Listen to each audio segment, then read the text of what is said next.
Recently, I want to say like maybe a week. Yeah, about a week ago. So I've been doing like the trading card stuff, and I've been getting into games and all that, but I also just like collecting cards and shit, right? Yeah. So Star Wars has their thing with Topps that comes out every year. I think I got them for Christmas last year for you. Okay. The new set from Topps came out, and then I got my two big hit cards, if you will, out of the box. So I got a gold parallel, number 3 of 50, and it's an Arabesh. So like all the language on it is in Arabesh, and it's Luke Skywalker, right? So the first thing I see when I open the pack is the back of this, and I see like, oh, that's a fancy card, right? Yeah. Why does it say Obi-Wan Kenobi? Because it's from the Obi-Wan Kenobi series, and it's the fucking child Luke Skywalker. And I'm like, God fucking damn it. The one no one cares about. You're like, that's way lamer. It's like, I'm keeping these cards. I'm not trying to sell them for value or anything. I'm going to sell this. I'll give you 25 cents. $10 is what it's selling for, right? And like, that's what it sold for on eBay. So that's where I'm at. It's $10. And then I get my autograph card.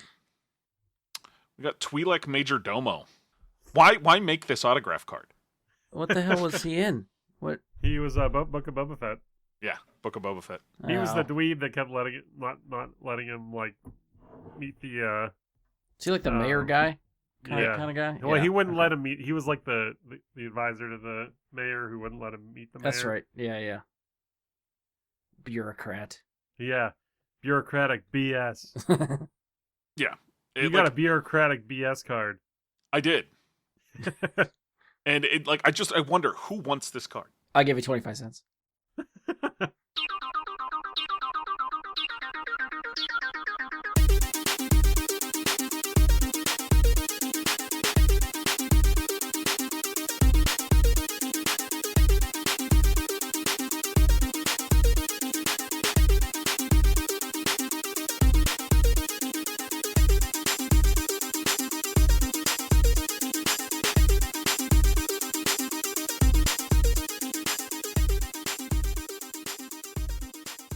Hello and welcome to another episode of Bry Guy and his Super Friends. I'm your host, Brian Levick. Joining me for this episode is my very own Jedi Council, Andy Stoles.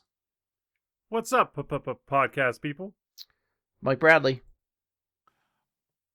I mean, if we're the Jedi Council, you will refer to me as Master. Thank you.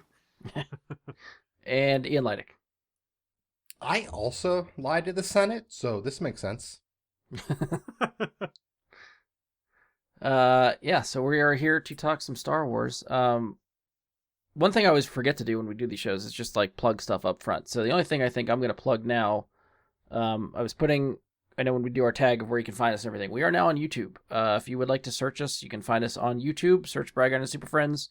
The audio format of the show is up on YouTube. All backlog of episodes should also be there as well. So if there's another way you'd like to listen, you can find us there.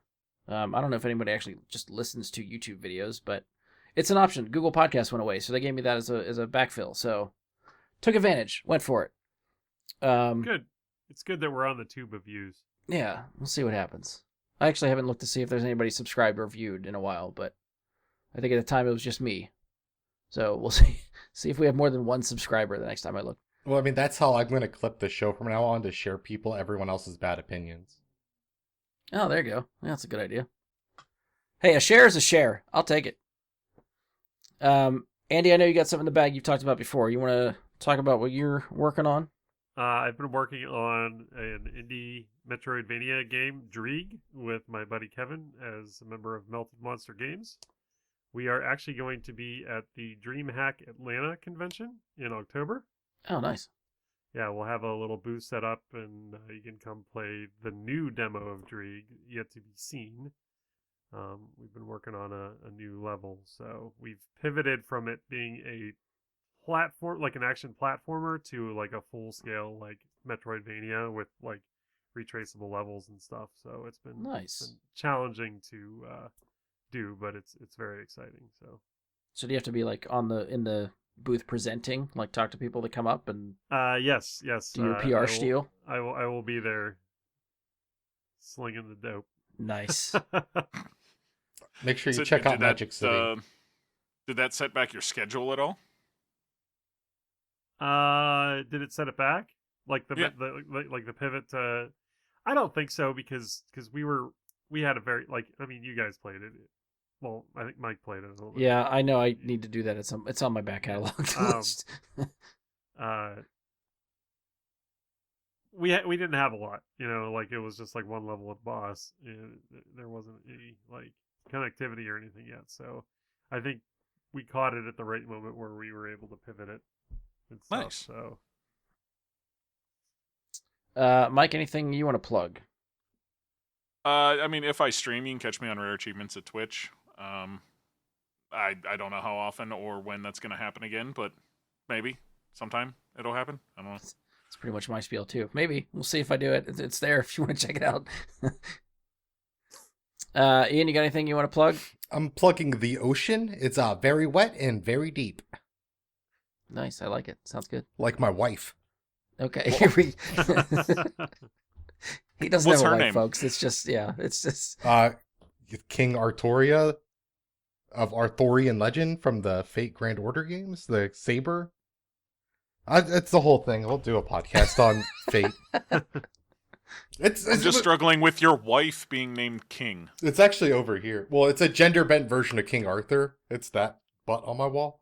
I actually had the movie she's in been on my top 10 list before. On this very podcast, so you guys clearly pay attention to what I say on here. most of your movies. I think I just kind of gloss over because I have no idea what the fuck they are. So it's just to be fair to you, Ian, I don't usually watch any of the movies that the other guys mentioned that I've never seen either. So I'm not trying to be. We all like to stay in our lanes. Is pretty much what we're saying here. There's not a lot of venturing off. There's nothing wrong with being in your own lane. There's nothing wrong with that. Even if that is the Hershey Highway, the law. that's fine. All right, so we are here to talk about the Acolyte. So to be fair, we had tossed around the idea of trying to record this probably a few weeks ago now. And now the week we picked to record it is the week we find out it's canceled and not coming back. So this has kind of changed. I feel like at least what I was coming into the show kind of wanted to talk about. I feel like, again, this is just me. I don't know how the other guys really feel about the show as a whole. I really wanted to come in and celebrate the show, and now I feel like we're here to just kind of mourn the show, and that makes me sad. So I'm still just kind of angry about all of this. I've been trying to compose myself enough to give like some coherent thoughts and not just rant about the state of Star Wars and a certain section of so-called fans and what they're doing to the franchise at the moment. But I mean, you have been warned. I feel like I could probably go off with the right stimuli, so we'll see how this episode goes and if we can stay on track. I'm going to find that button and I'm going to push it. Oh, I'm sure. Between you and Ian, I think somebody's going to get there. I already got the hottest take, and I know that.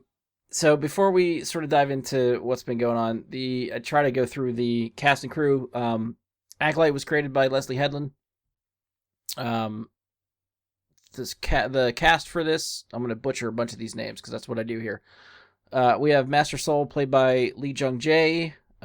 May and Osha are played by the same person. Amanda Stenberg. Manny Jacinto comes in as the Stranger. Charlie Bennett as Yord. Daphne Keene as Jackie. Rebecca Henderson as Venestra. Johannes Sotomo. I can never say his last name, but that's the guy. Sotamo, yes. That's the guy that played Chewbacca in some of the newer Star Wars movies. He came in as Wookiee, Master Kanaka. Another big draw for the series, Carrie-Anne Moss was in here. I don't know if we have any other big names that I need to touch on. I think that's most of the main cast. Dean Charles Chapman is as Torben known. Yeah. Yeah. Okay. That's a good one to hit on. So the series is 8 episodes. It's a short one for the most part. But yeah, I don't know if I have anything else to really talk about for the cast and crew, because I'm kind of itching just to talk about the show. But, we kind of buried the lead. If you haven't been catching the news, 3 days ago, Deadline reported that the series is not being picked up. Now, all the headlines around here are saying canceled, which already is clickbaity because that's trying to, I don't know, in my mind, signal these certain Star Wars fans that, hey, you won. You got what you wanted. The show is canned. But I guess have stayed away from a lot of what the complaints or whatever the hell they were saying about the show. I don't know if you guys did or saw anything. Do you have any idea what everyone was complaining or bitching about for this show? They ruined the Jedi. Okay. I don't know if you know that. Also, they don't respect my culture, which is a white person. Yeah, I was gonna say the only things I saw was a lot of sexism about it being a mostly female-led cast, which is completely expected at this point. Yeah, I always. But I didn't. Not saying that was the only complaints being made. That's what I saw. I didn't, really pay attention to much else. It's like I don't want to seek the stuff out because then I don't want my algorithm for all social media to start pointing me to all that shit. So I'd rather read the better stuff than the bad stuff. But that just means that I miss a lot of whatever they're saying. That's why you just scroll the IMDb reviews like I did, which how I found out they ruined the Jedi in this. That might have been a better way to go. Yeah, not really. Just check the websites. Because I don't know if you know this. Oh, they ruined it big time. We'll get to it. I can't believe it. Yeah, no spoilers. We're not in the spoilers yet. So still general thoughts here. I was gonna say, according to some people, they've been ruining the Jedi since they got created. So, well, I think George Lucas would agree with that. One of the things that Deadline cited as to why the series was canceled, aside from just online hate and review bombing and stuff that happened, which I don't know how much of that played into, I guess, Disney's decision for this, but they're trying to pin it on what seems to be like the viewership or the views for this streaming service. Now, it's only been finished for about a month, right? I think it finished July 16th. And okay. Yeah, so yeah, it's been about a month. So from what the numbers were saying, it got off to a strong start when it launched on June 4th, the first 2 episodes generating 4.8 million views in the first day, to rank as the biggest series premiere on Disney Plus this year. The tally rose to 11.1 million views globally after 5 days of streaming, which means the series debuted on Nielsen's top 10 original charts in its premiere. It hit number 7 of the top 10 with 488 million minutes viewed, and then it actually worked its way up to number 6 the following week. But it could not hold that viewership. It dropped out of the top 10 into week 3. It did not make Nielsen's top 10 until after the release of the finale, where it came in at number 10. So the finale had 335 million minutes, which is believed to be the lowest for a Star Wars series finale. So, number-wise, maybe not the greatest. Star Wars shows definitely are probably more expensive to make for Disney+. So I'm sure there was some sort of high number that needed to be met for Disney to say it was a success. But, and this is where it's like, I don't want to like point the finger at all this stuff, but I don't know, and this is just maybe my thoughts. So the viewership was down, probably led to the non-renewal. So then the question is, why was the viewership down? Is the series that bad? Or are people just taking what they're reading online for what this is and saying, I don't want to give it a shot because everyone says it's shit before they even actually decide to watch it themselves? Well, isn't that narrative disproven by it being like the highest viewed episode 1 for like in the year? Like a lot of people gave it a chance and then they didn't hold on to those people. Mm-hmm. I think this is just a case of a average show that cost a lot more than a average show is allowed to cost. Yeah. It's probably anything on streaming is expensive. I mean, I think the budget I've seen is 180 million for 8 episodes. Yeah. 180 million, 22.5 million per episode. Put it significantly higher than the cost to make Andor. Andor was 12 episodes, so it costs more total, but per episode, this costs more. Yeah. By a good margin. All right, so there might be some numbers behind it. Like, I think it's really just that. It's not like it's an awful show. It's just middling, and it's too expensive to be that. I'd like to wonder, and maybe it's something I should have researched or tried to figure out, but I don't know if the same people complaining about this show were complaining about Andor at all. I don't even know how you'd find that out, I guess, other than... Yeah, well, I guess that's what I'm trying to figure out. Is like You'd have to if those... dive way too deep into it and start reading reviews and matching names. You'd have to find the Andrew Tate of the Star Wars fandom and find out what his Well, I views mean, that's were. because I always got the sense that, like, the people that didn't like this show are the people that hate on anything Disney Star Wars has made, and yet Andor is, for more or less, considered a success. Now, Andor was greenlit for 2 seasons right off the bat, so they were getting a second season, which seeming like anyway. Andor, The Mandalorian were both really well received. Book of Boba Fett was less well received, but still much better than this. And like, they're not receiving everything poorly. It's just certain content isn't. And I think hitting. it's like with Andor, it ties into like Rogue One and then into the original trilogy like really nicely. I think the Book of Mandalorian, like that's the Book of Boba Fett's not getting as much hate because that's just such a beloved character, even if people maybe aren't happy with the direction it's currently going. But people, for whatever fucking reason, love that guy, even though he doesn't say shit for like a good 2 movies. True, but you know what? The end of Book of Boba Fett is still going to... It's burned into my memory. The end of that show. The whole show itself was okay. But the end of the last episode-ish, or whatever, when he's riding the damn Rancor... I mean, you tell me at any age in my life that I'm going to get to watch Boba Fett ride a Rancor into battle, and I'm going to be fucking there for whatever you're talking about. Like, Yeah, that was my playset recording I did on my 8-track. yeah. Yeah, that's an audio Exactly. format. Yeah, we had that dangerous Boba Fett that could put eyes out and choke you and stuff, so it got discontinued. Notorious Boba Fett. Yeah, I know. Andy, I want to get you in. How do you think, if the reviews have done anything to this show? I feel like today everyone reads internet reviews, and it probably did help tank the viewership for it. People believe a lot of the stuff they read commentary-wise on the internet, which sucks. I mean, there are a lot of smart people out there that don't, but we're so social media heavy that I feel like it influences a lot. I mean, we have people whose jobs are influencers, like that's pretty telling in my opinion. And I think it probably did help tank it. You get a like a sect of people that don't like certain things, and then they're just gonna start spouting about it and like, hey, don't watch episode 3. This sucks. Yeah. Do you guys think the episodic weekly release strategy hurt the show? Do you think if it was just bingeable from the start that this would have done better? I honestly, I feel like I'd have to know like the numbers Disney and Netflix have, where I know whether or not that affects other shows. Because I personally think I think every show would have the same reaction almost.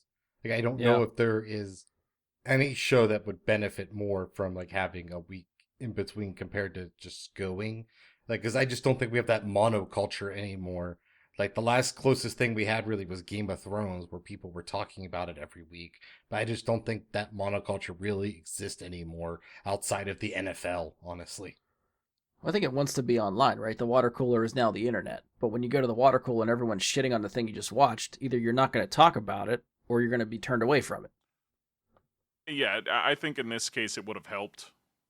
The series do better if people could just power watch it without having to wait and lose interest over time, because that can happen with any series that isn't as engaging as some other things. And we'll get into, I'm sure at some point, our individual thoughts on it, but let's face facts here. This, whether you liked it or not, is less engaging than a lot of the other shows that might get you to be excited week to week that are around still today, like House of the Dragon, The Boys, so on. You get my point. Where there is shows that are keeping people engaged week to week. MASH. And doing a better... After MASH. Why not?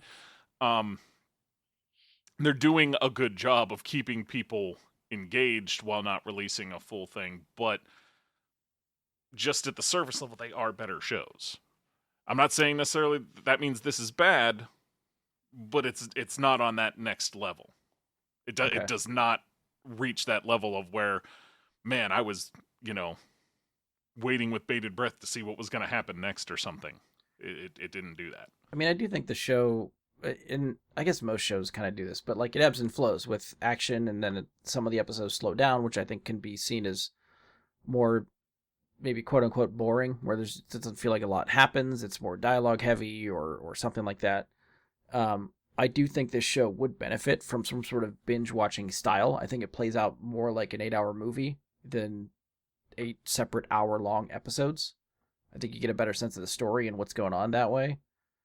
But yeah, I don't know. It again. It just kind of breaks my heart because this is what I've wanted from Star Wars, right? We wanted a different era, new characters, try to do something different with the franchise.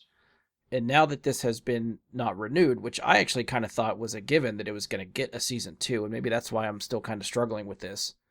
But everything I'm sort of taking away from it is Disney's going to learn all the wrong lessons from this. It feels like the pivot with Rise of Skywalker all over again, where Last Jedi came out, actually tried to do something different, take the franchise in a different direction. People rebelled. And Disney's like, oh, okay, no, never mind.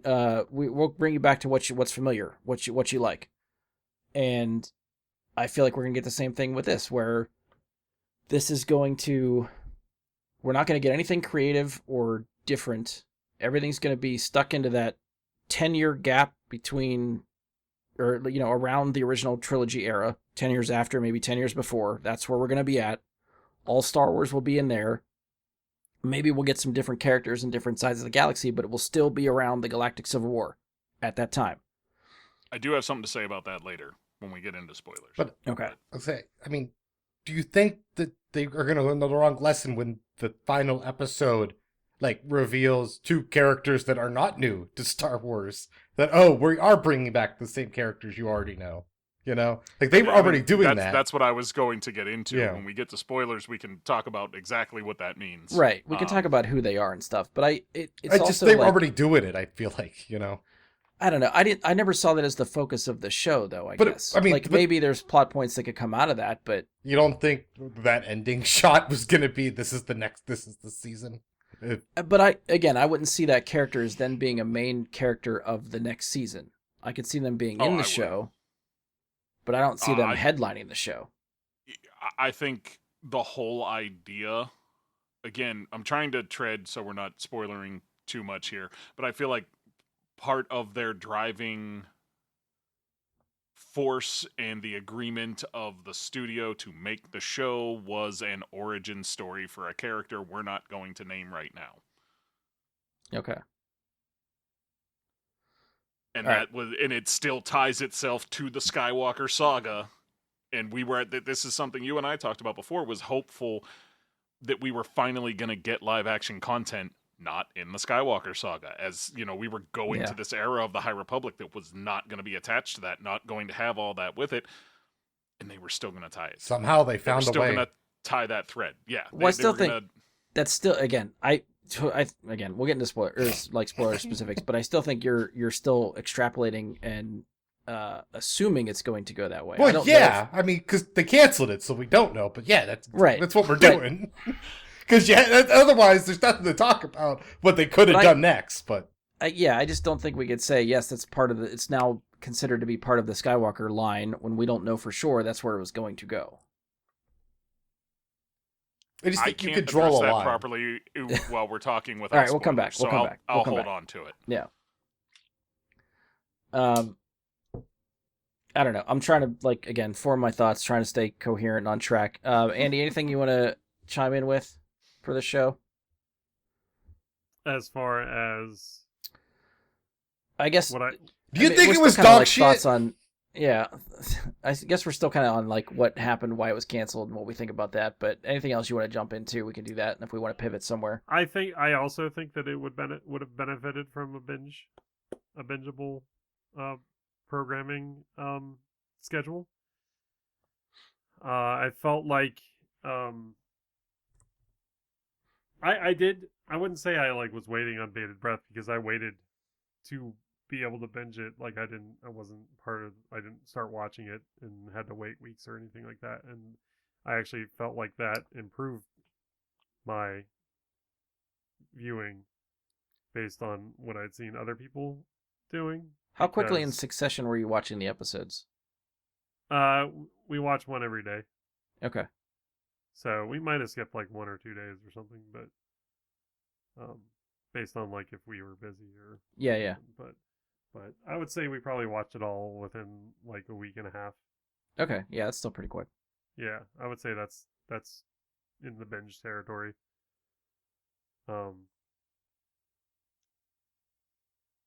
I think that helped because it was like, oh, let's see what happens next. Oh, let's see what happens next. But nothing was so momentous that I was like, oh my god, that's a cliffhanger that I need to see. I can't wait to see it in a week. Okay. Unfortunately. Yeah. I feel like that's just an issue with how the episodes were made, where they didn't seem to have like hooks at the end. You know? Well, and a lot of the time, they were jumping timelines from episode to episode, where you'd finish one episode and then the next episode took place back in time. And then that would end with an incomplete story, and they would jump forward in time again with the next episode. Then 2 episodes later, we're back in time again. And I don't know, it was a little bit disjointed in that way. See, some of that I liked, though. And again, maybe this is just me, but getting some of the backstory, and then you think you kind of have that side of the story, and then you come a couple episodes later, you see the backstory and the flashback from another character's perspective, and I liked that. So you're kind of putting the pieces together, just seeing the 2 different perspectives. Yeah, but I think you can enjoy that, but still acknowledge for a lot of the audience, it's just not as engaging jumping like that. Yeah. And it's quasi confusing for some. Yeah, especially if you're there were watching some it times week I'm to week. like, yeah, there were times when we were like, is this forward or backwards? Oh, right, okay, now we got it. You know. Yeah, and I mean, if you're, and I think if we're looking for reasons to why it's not performing well, you know, that can be one of them. You got to remember, you know, the average IQ is right around 100, so a lot of people are gonna, you know, your general audience, if you will, is gonna struggle with some things like that. You start jumping timelines, next thing you know, you're losing people. Yeah. I think that's just a general thing. Yeah. You start jumping timelines, you're gonna lose people. This is why no one's told me what happened at Interstellar. I don't even know what happened in Interstellar. It was Corn happened. I've never even seen it. Yeah, it has been probably There's- since Interstellar came out since I've watched Interstellar. Same. I just remember they grew corn. I remember the big spoilers! waves. Come on, I actually don't know if it was corn. that was really corny. Everything was on a cob. That's Copper. it's a cob world. All right, back to Star Wars. We're gonna. I thought we were going to talk about Memento. That Nope. really popped. Come on, that really pops No, up. Andy, knock it off. No. Oh shucks. I hate you all. This is so terrible. Do you enjoy the maze we're going through? You know, Leslie and Josh are gonna love this, and I hate it. I hate it so bad. Oh, you're not cutting this. Use your ears. We're not giving this up. Come on, let's field some questions. Andy, what'd you think of the series as a whole? Not just like why it was canceled or what we think happened, but what did you think of the show? I really felt that Kamir was a stalker. I just got it. If you had to give someone an earful about this, Andy, what would you say? I can't help but just shake my head for the next 5 minutes at this. This is too much. I'm just happy we didn't run out. Yeah, Ian and Mike are just lost at this point. Andy, keep us on track, for God's sakes. Tell me what you thought of the show. Let me butter it up for you. You fucker. So I did enjoy the series. I thought it in like the scope of all of the Star Wars series that we've had on Disney Plus, I feel like it's like middle bottom. Okay. Because there were things that I really did enjoy, and I felt like they had me hooked for a couple of things, and then they let me off the hook, like right. To me, it was the final episode did it for me, where it changed my score, so you say, or placement of the show. So it lost a couple points by the drastically. finale. Yes. Okay. Yeah, By shucked his far. interest. Yeah. yeah, like I said, I was a fish on the hook. They were reeling me in, and then it was just like gone at that point. So, Okay, then I'd want to, maybe we get into spoilers, kind of specifically know what lost your interest there at the end. yeah, absolutely. Mike, what'd you think of the show as a whole? No, I do love elote, but this show was not quite as delicious. A lot of people are confused by the idea of mayo on corn, but I got nothing else. I'm just gonna go ahead and say like I went to elote, so we dug deep. Star Wars has some weird names where I'm like, which character was that? It's like, I just watched the series. Who? Yeah. I mean, that was clearly one of the Jedi Knights at the end. There's like 12 of them. Yeah. Actually, it was that whip, it's a lightsaber thing. That's actually called an elote. That's yeah. You had me hooked. Bullshit. Too. I'm surprised it wasn't yellow. That's the shame of it. If only Rey was in this, we could have had a yellow lightsaber and more corn jokes. But the show was like, you're just looking for like general thoughts or general opinion. Yeah. Like it, It was didn't like okay. it generally. What you thought? I don't have strong feelings about it. In one direction or the other, like That's it was like the okay. worst thing you can say about a show. Well, It didn't make just me being- care. Like, I'm being honest. I'm not saying you're not. I just mean that is like, I feel damning and is very revealing of why this show isn't getting another season. Probably it. Here's the thing: you had some interesting characters. Master Soul was a really cool character. Kamir was really cool as a character. And what was the character Daphne Keene played? Jackie. Jackie. Great. Not Loved bad her. as a character. Yeah, she was pretty cool. Mm-hmm. And then, I feel like they didn't give the characters that were the most interesting the best plot lines. I feel like The Stranger was one of their more interesting storylines that they had to work with, and I feel like they did a really good job. Whereas I felt that Master Soul's storyline didn't... I felt like he was a very interesting character whose storyline didn't make as much sense to me. Like, his decisions as a character didn't make as much sense to me. Well, they tried to run through his decisions, I feel like, in 15 minutes. Maybe that's why. Okay, like... Yeah.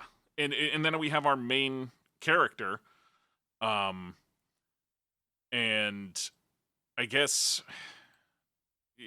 May is the main character here, or... What was the twins' name? They were Osha. twins. Osha and May are your main characters, I guess, here. And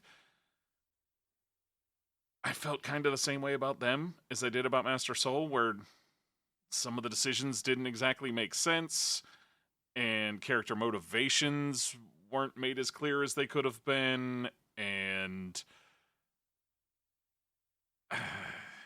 the things that I wanted them to spend more time on, they did not spend more time on. Yep. And Exactly. there's certain characters that did not even need to exist. And I'm going to specifically in this case refer to Venestra. Did not need to exist in the entire story, in my opinion. You could have made this without her. So I think she is in there because she is from the High Republic novels. Yeah, but so? Is she the Jedi that had the hyperspace sickness? Yes. Yeah. So I think you see her as like a younger Padawan up to Jedi Knight in the novels, and then by the time this series picks up, she's a master. But I mean, why is she in this story though? And again, I know we're not talking spoilers yet, but that was my issue. Is like I don't feel like that character got a lot of screen time, and I don't feel like it added any value to the narrative. Okay. When we start talk spoilers, I would like to talk to you about that because I do feel like she adds a smidgen of it. Well, there's something, but I feel like that was. Again, I don't want to get into it with spoilers. We'll talk Yeah, all about right, it move on, in move on. spoilers. I feel like the most interesting character that we didn't get as much time with that I wanted more was Mother Anasea. That whole story that they had, man, they could have had something really cool there.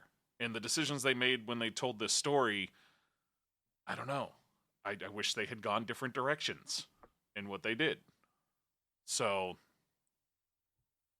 yeah. To me, it's what they did just made me want them to make it better. Made me, Okay. I wanted them to make better than they did. Okay. If I don't ramble, I'll end there. Ian, random, your general spoiler-free thoughts for the show?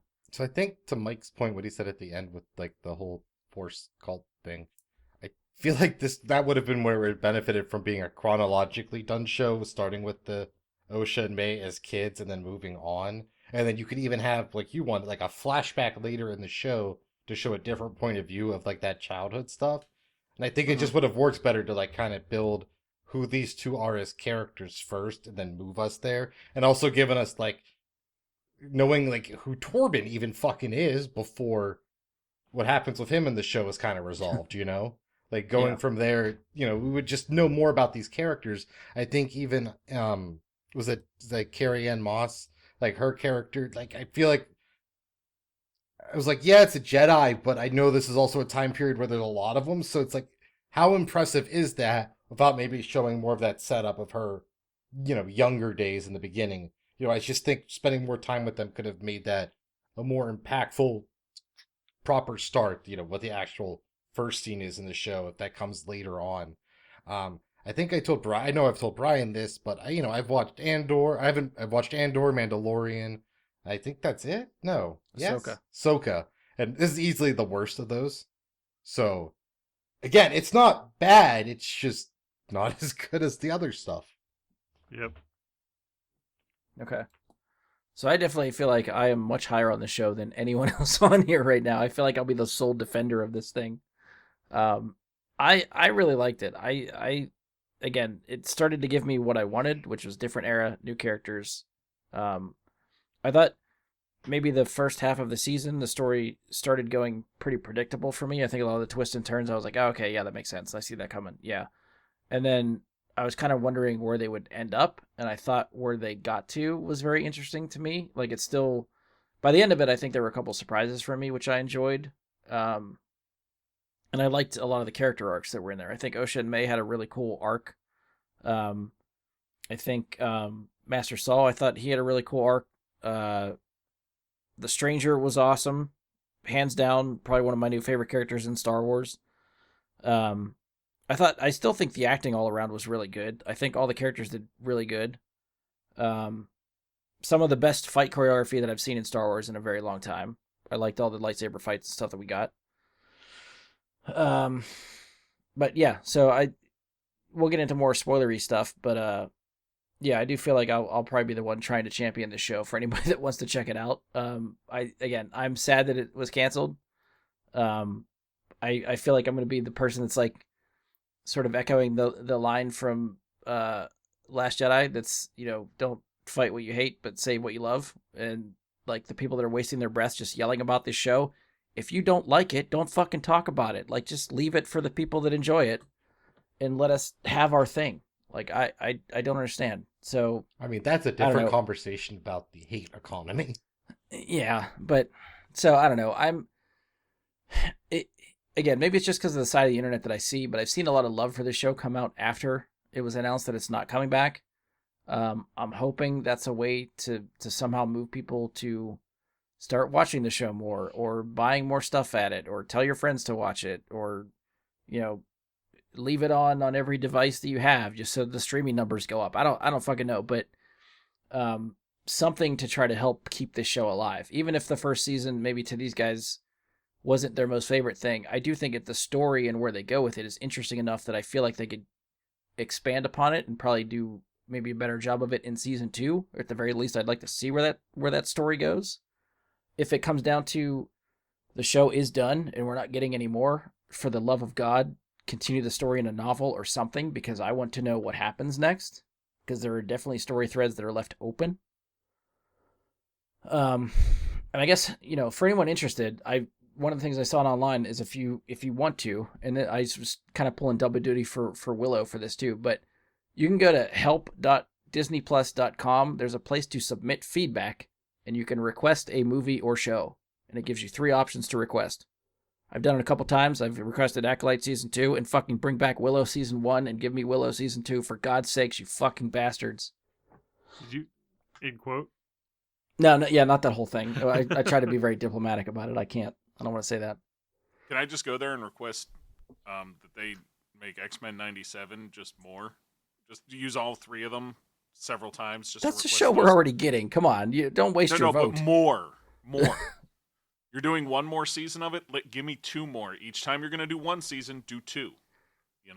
Yeah. Double it. And then double it again. I'm just going to ask for more Avatar. Of course you would. James Cameron. Can we kick him from the call? What if season 2 is just actually the plot of Avatar 3? All right. Fire so last and thing I'll ash. say before spoilers, and I talk about it every time we try to review something. This is our opinion of the show. Even if this is something we don't like, check out whatever you want to on your own. Form your own opinion. Everyone has different tastes. If you're listening to the people that think they own Star Wars and fill all their comments with vitriol, hate, racism, all that kind of crap, please, I don't know, take the time to rethink wherever the hell you're getting your information from. Those are the people trying to gatekeep Star Wars from everybody. They want it to be theirs. It's not theirs. It's for everybody. For the love of God, just like your shit. All right.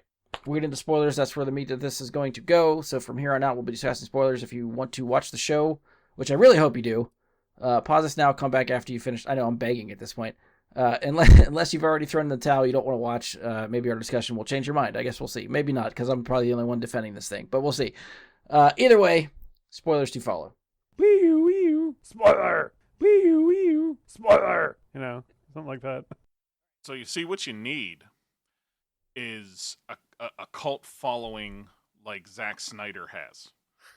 See, because that's how you get shit done. That's how you get shit done. Right? Why do I feel like those people are the same ones that are just ripping the shit out of this show? Listen, I have no evidence of that. I'm not going to I feel like the speculate Venn on that. diagram between saying, those two sects of the fandom are just overlapping. I'm just saying that if you want to get shit done, you could learn something from the Snyder fans. Okay, so you should start talking to Ian more. He was one of the main leaders of that campaign. He knows Zach. He can talk you, like, you can get some good strategy on how to, get a grassroots movement going for season 2. We're getting 2 Snyder cuts for Rebel Moon. Yeah, I need your 5-step plan on how to proceed from here.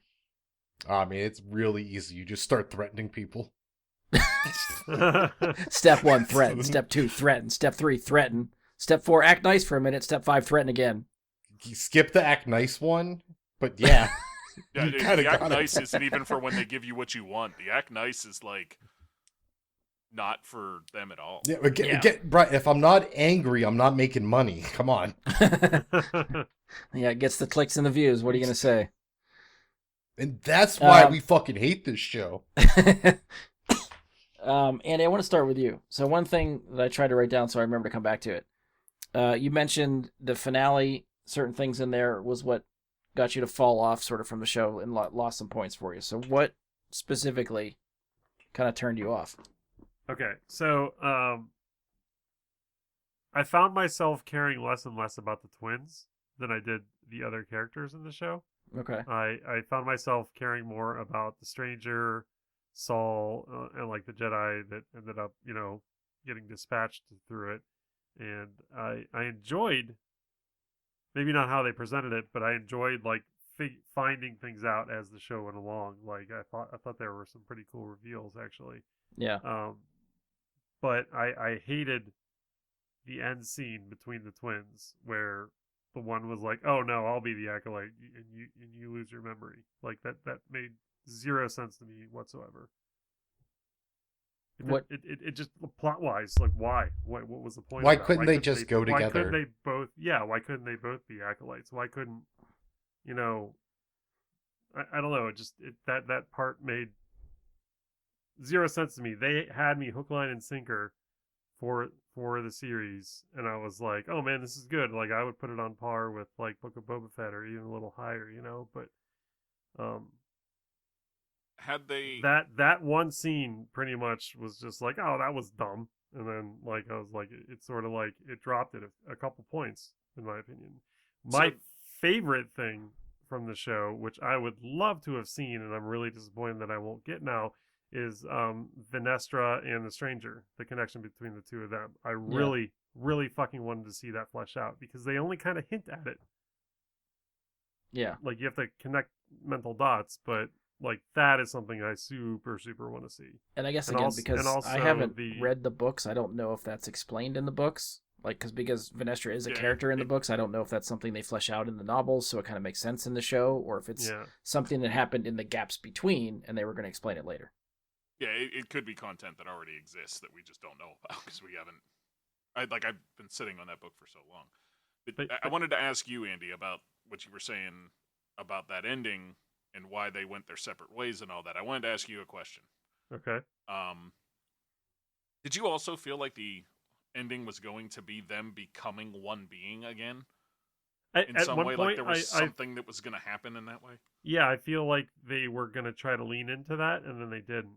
Like it's almost like that was written to be like that. They sort of like force melded or some kind of thing, and then they were just like, no, that would be too hard to explain.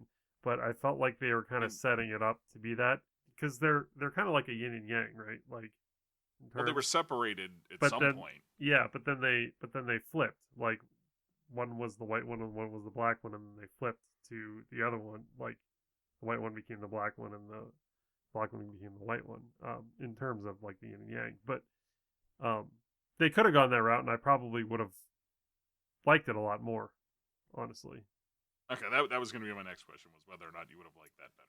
But Yeah, I did kind of. Oh, sorry, Andy. Go ahead. You've been trying to spit this out for a little while. Yeah, it's fine. The other thing I wanted to talk to Mike about was the Venestra thing that she didn't matter. Is the Stranger? I felt like the little like mental dots that you had to connect between her and the Stranger was why I thought she was very important to the show, because I really, really wanted to see the connection there. But does that come up at all before the last episode? Because that's the only time I remember it being is like when she senses him and then when he's looking at her. Other than those two, like it doesn't come up right in the rest of the show. No, but she has the force whip, and you see the whip-like injuries on him when he has his shirt off. You just kind of have to make those connections. I just assumed, Probably- I guess she's probably the one that scarred him. that makes And sense. probably drove him out of the order. I guess I just- like, okay, I want to see that. My immediate thought was just, oh, he's a Sith. Of course he's scarred. But yeah, no, what you're saying makes sense. No, yeah, but there's From her. recognition there. Yeah. Yep. Like My they both assumption- can sense each other's. no, that's energy. a very good point. I didn't pick up on. But my assumption on that is it and I'm sorry, don't hate me for it, but it's a Star Wars trope. He was her apprentice. He turned to the dark side. We've never seen that before. Yeah, And but I- did he like- turn before or after? Is she more dark than he is? That's the question. Like, is she Yeah, and- actually the evil Jedi? Like, is she actually a corruption in Is the she Force? more, Even is she more like exactly. That- Is yeah. there's because to me she acted very un-Jedi like a couple of times just to kind of like play the politics games, and to me that's unbefitting of of what's supposed to be a Jedi on the council. And I think too that leads into like what I would like to see from Star Wars, just more of that, like the Jedi trying to be this self-preserving political organization. Political intrigue, Yeah, Political remember, intrigue is something literal they child don't lean army. into. Yeah. Like I What did you forgot that, except when they show all the younglings, like, oh yeah, child army. I forgot. Yeah, yeah. Well, I think that was one thing Ian mentioned earlier was that, when we talked about like the complaints online, one of the things that seemed like it was making the rounds was this is not how the Jedi are supposed to be portrayed.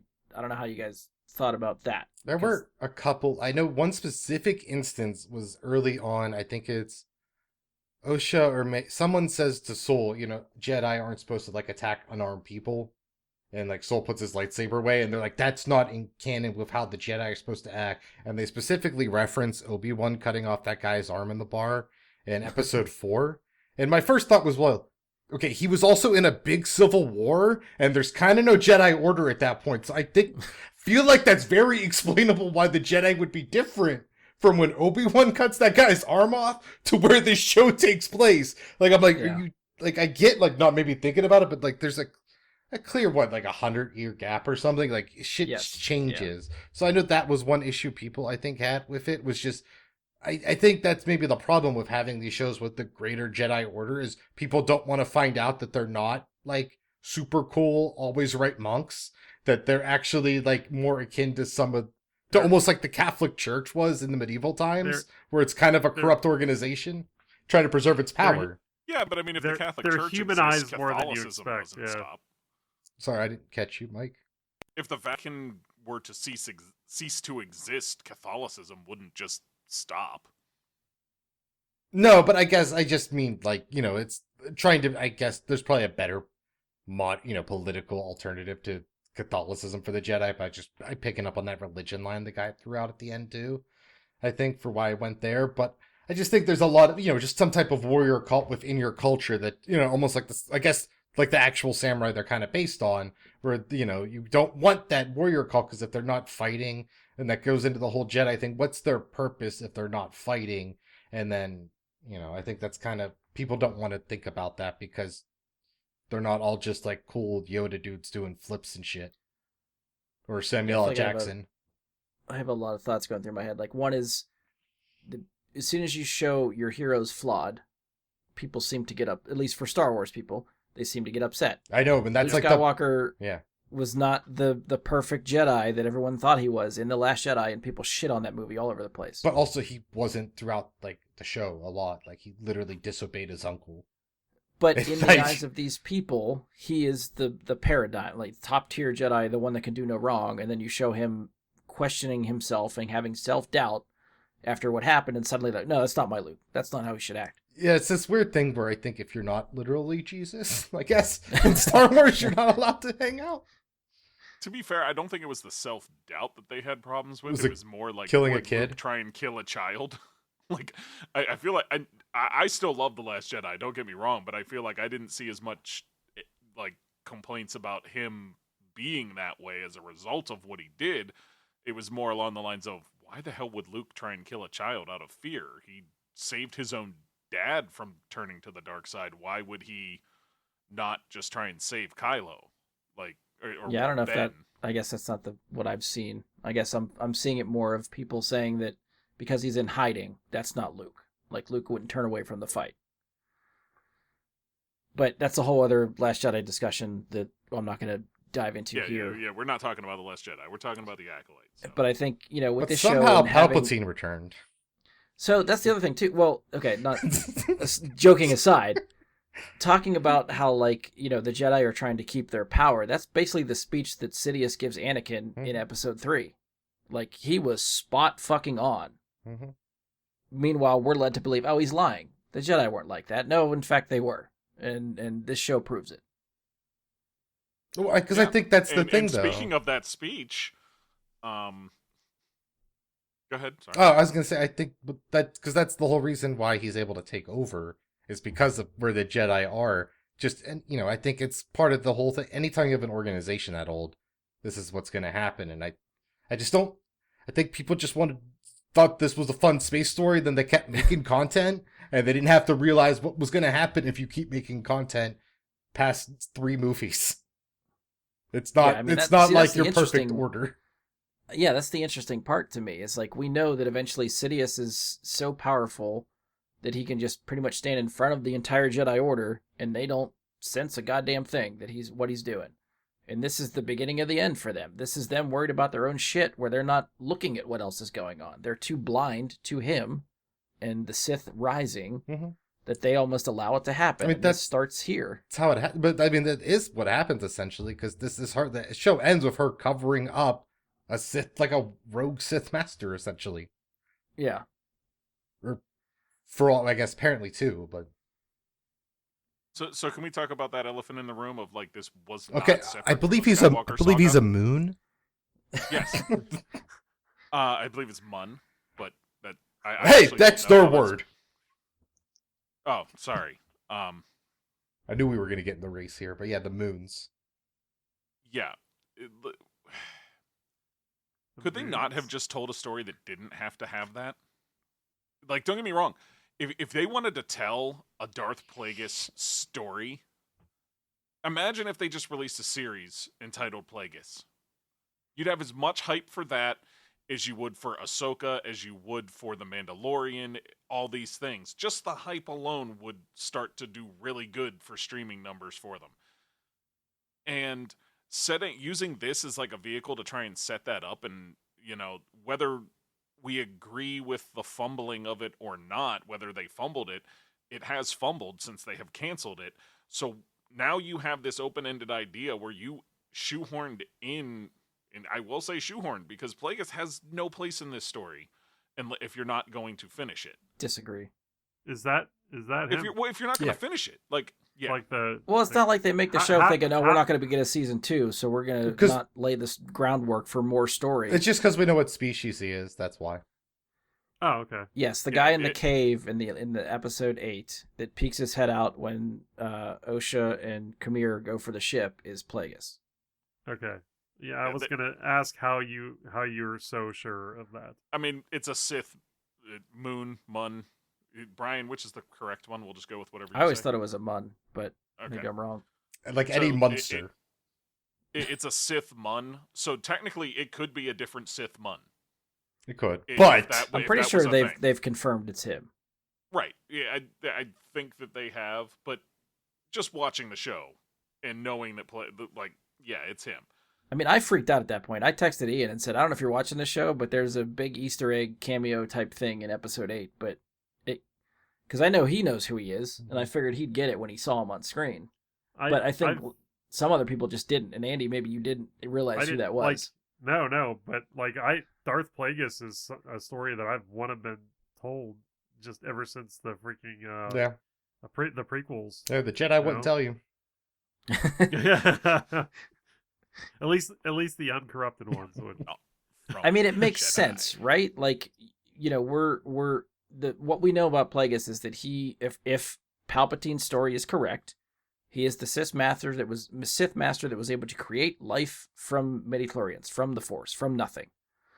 And the lore we're getting in the show is that seems to be the same way Osha and May were created. So Yes. is Kamir going after these people for his own sake I need an apprentice, or am I doing this because my master has now found out that this is how they were created and this is a key to whatever he needs to figure or that is shit the out? assumption that did he create them for the Night Sisters? I don't think he created anything yet. I think he's still trying to figure it out, is what I'm getting. That's why he seems so interested in what they're doing. He needs one of them to figure out how to do what he wants to do. Like reverse Yes, engineer yes. almost. So I think Osha and or May are destined to die in this story. Oh, yeah. I mean, I think they would be sacrificed for Plagueis. One of them, if not both. That's where I saw the story going. Now, again, we'll never know because I don't know whether this will continue or not. But because Okay, neither I mean- neither Cormier or May or Osha or whoever ends up being his apprentice, I don't think. Well, I guess we don't really know the lore where it would go, but and they could still kind of make it up since it's so far before Phantom Menace. You know, there could be a storyline there, but I would think they don't last long, or like nothing significant to the Jedi really happens with them. So I still think there are means to an end for Plagueis, whatever that end would be. yeah, I mean, I think where it was going, because they're part of that whole, what he's trying to do from what we know of the character. I don't think they've done much with him now. But yeah, I mean, they are what his end game is, but he's more about immortality, but creating life and immortality, kind of two sides of the same coin almost. Yeah, and I would say, like that's not a perspective on it that I had considered, but it's also not something that I necessarily think they needed to tell this way. And I mean that to say, like, there's a whole big overarching story here, and they want to get, like, if what you're saying is correct in what they were going for, and what the end goal was for, say, season 2 or 3 or whenever they would wrap up this story, I feel like their direction for this first season to introduce this, I don't know, man. Like, if that's what they wanted to do, I feel like there's a way better ways they could have done this. I feel like that's the hook, right? Andy's talking about, like, there wasn't anything to hook me to let me get excited about the next one. So they leave the hooks in for the finale. Plagueis, I think, is a hook. Yoda's a hook. Is Plagueis in the last episode? Mm-hmm. Yeah. Mm-hmm. It says they're leaving to go back. Is that Brenton? Their home planet? Yeah, whatever planet that was, yeah. Yeah, when they go back to their home planet, to meet up, I guess, with Soul and May. Yeah, he sneaks out of the cave to, like, perv on them as they get in a ship.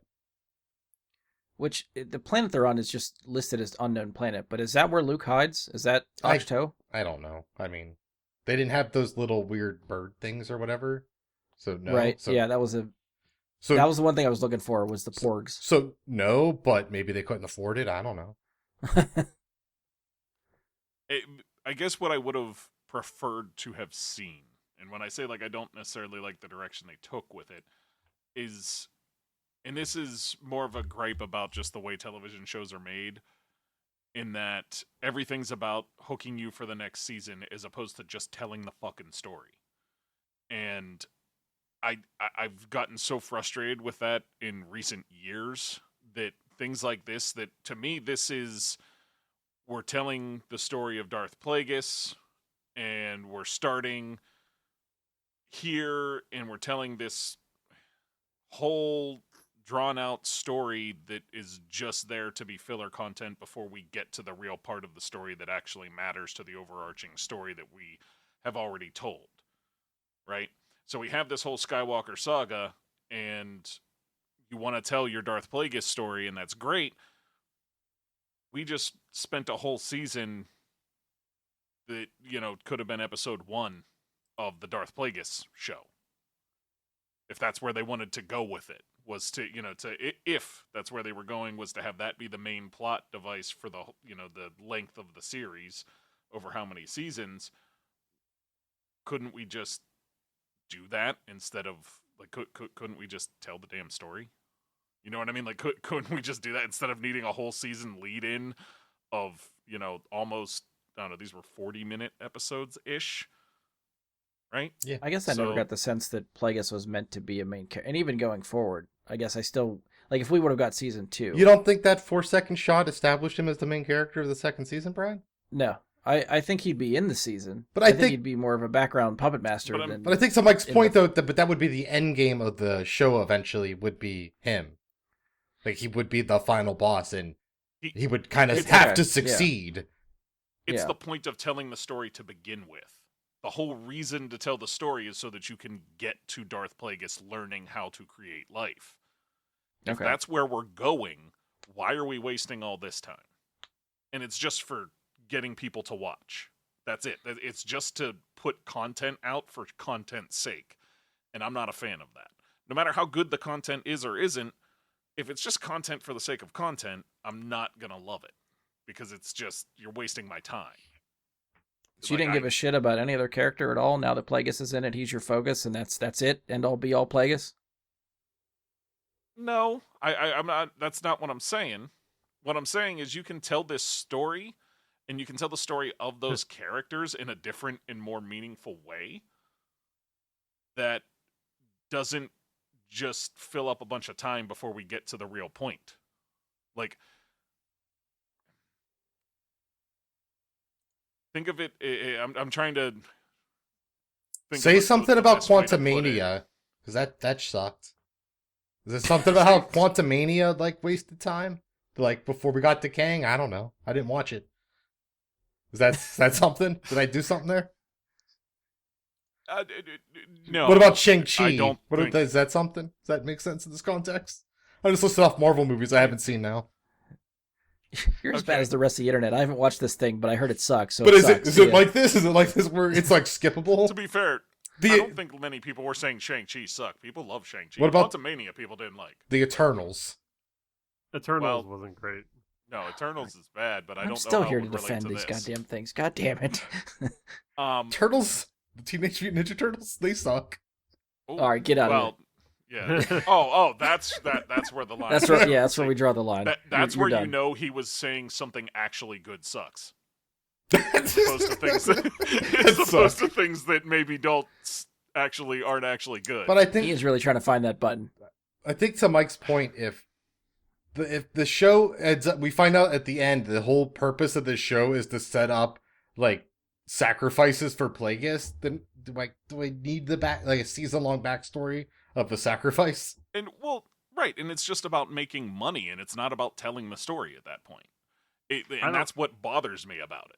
I don't know. I thought we got a decent amount of what I thought were like cool characters out of it. Like I liked Saul. I liked Carrie-Anne Moss's character. I liked the Jedi Wookiee was cool. I liked how he was like the most susceptible to the Night Sisters like mind manipulation. I did like the two. One of them was a paddle on Jekki. Yeah. Was pretty Yeah, awesome. Jekki was cool. And the guy that was very proper and Yord. formal.